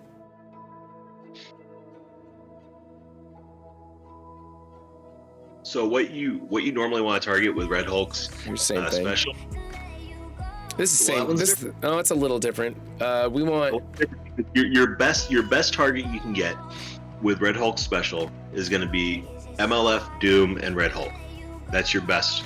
You can't do that with this comp right here. Okay. But you'll still play the same. But you can't do that with this comp. What's going to happen is your Red Hulk is going to speed up your MLF to go before, even if you knock Doom under 50%, your MLF will still go before Doom. Okay, so do I want to use this composition? You can either do this comp or you can do the 4 Horsemen plus Kang to just show people how to do that. I don't know, your choice. You're steering the ship here. What do you want to do? Why don't we do 4 Horsemen plus Kang, put Kang in the middle. Don't put anyone, put Kang in the middle. I gotta go down here a little ways to find my 4 Red Star Kang. This good enough? No, put Rogue on the end and... Which, over here? No. No. Not that Run. No, Run 7. Stop it. Take everyone but Kang out. Okay. Now do AA. And then MLF.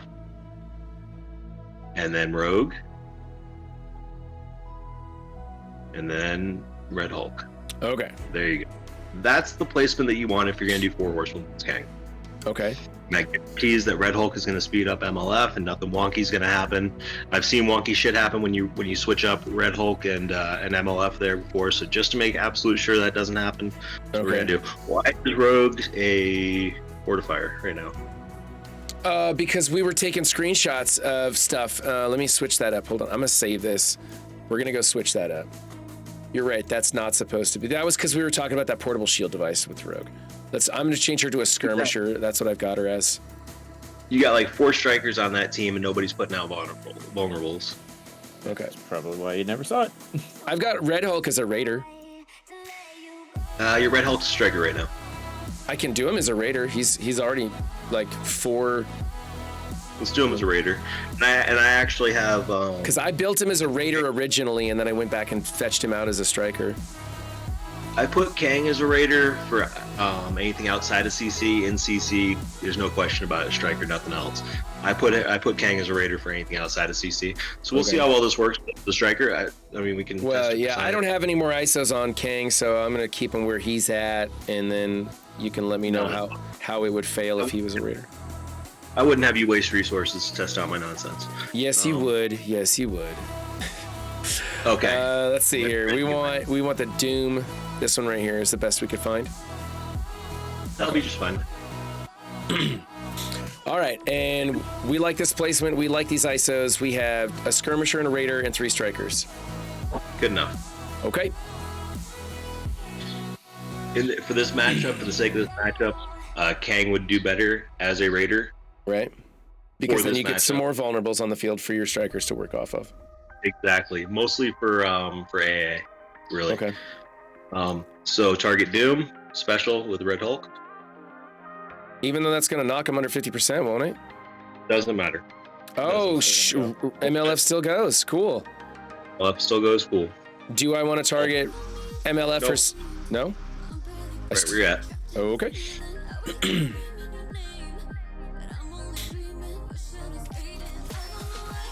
Okay, with Kang, you'll basic into Rogue.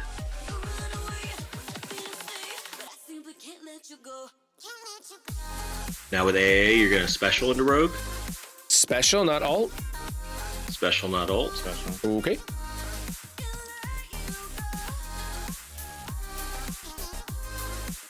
And that does not add charge to him. No, what are you doing, bro? What are you doing? Why would you do that? Science. Why in the world would Just you do to hear that? you explode, that was fun.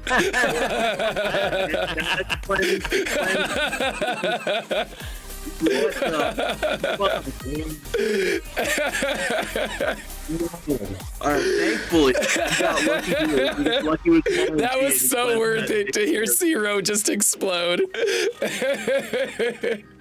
Oh my god, man! No, always special person is Apocalypse, clears, heals, does all that garbage. You still want it. You got lucky there. Poor Zero. I heard you just about fall out of your chair, man.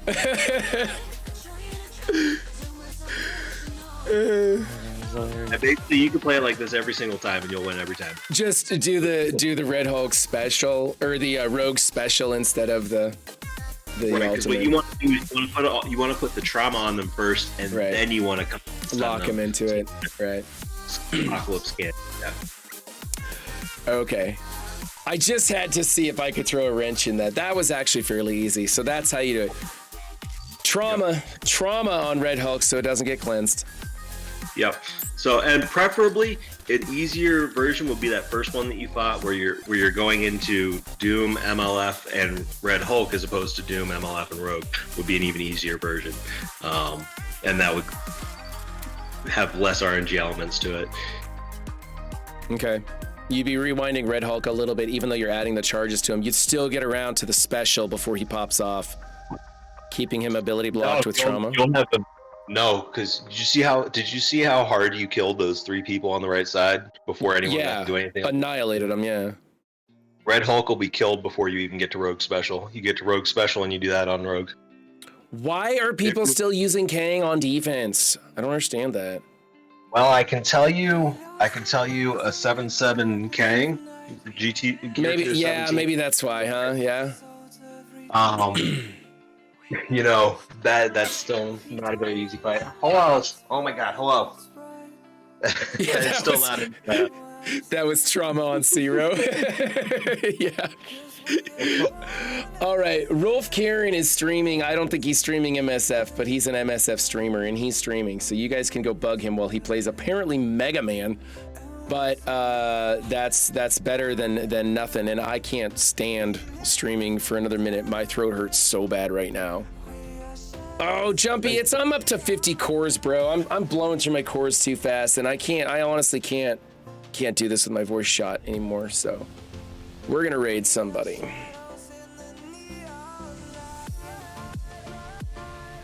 Well, thank you, Zero, for showing me how to do 4 Horsemen and Kang to beat that. That's a pretty good setup.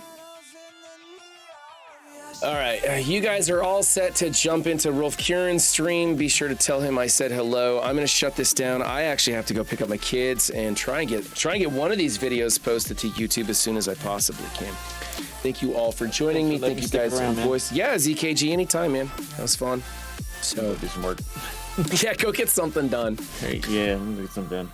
All right, and everybody else in stream and YouTube, I appreciate you guys coming by. I will catch you. I will definitely be here Wednesday. I may try and do a Tuesday MSF stream. I still have Sons of the Forest that I'm desperately trying to finish up, but time is really tough for me with my new work schedule. But I'm still hanging in there. I'm still going to be around. I'm not going anywhere. I just am in a little bit of a flux position. So I'll catch you guys later. Bye.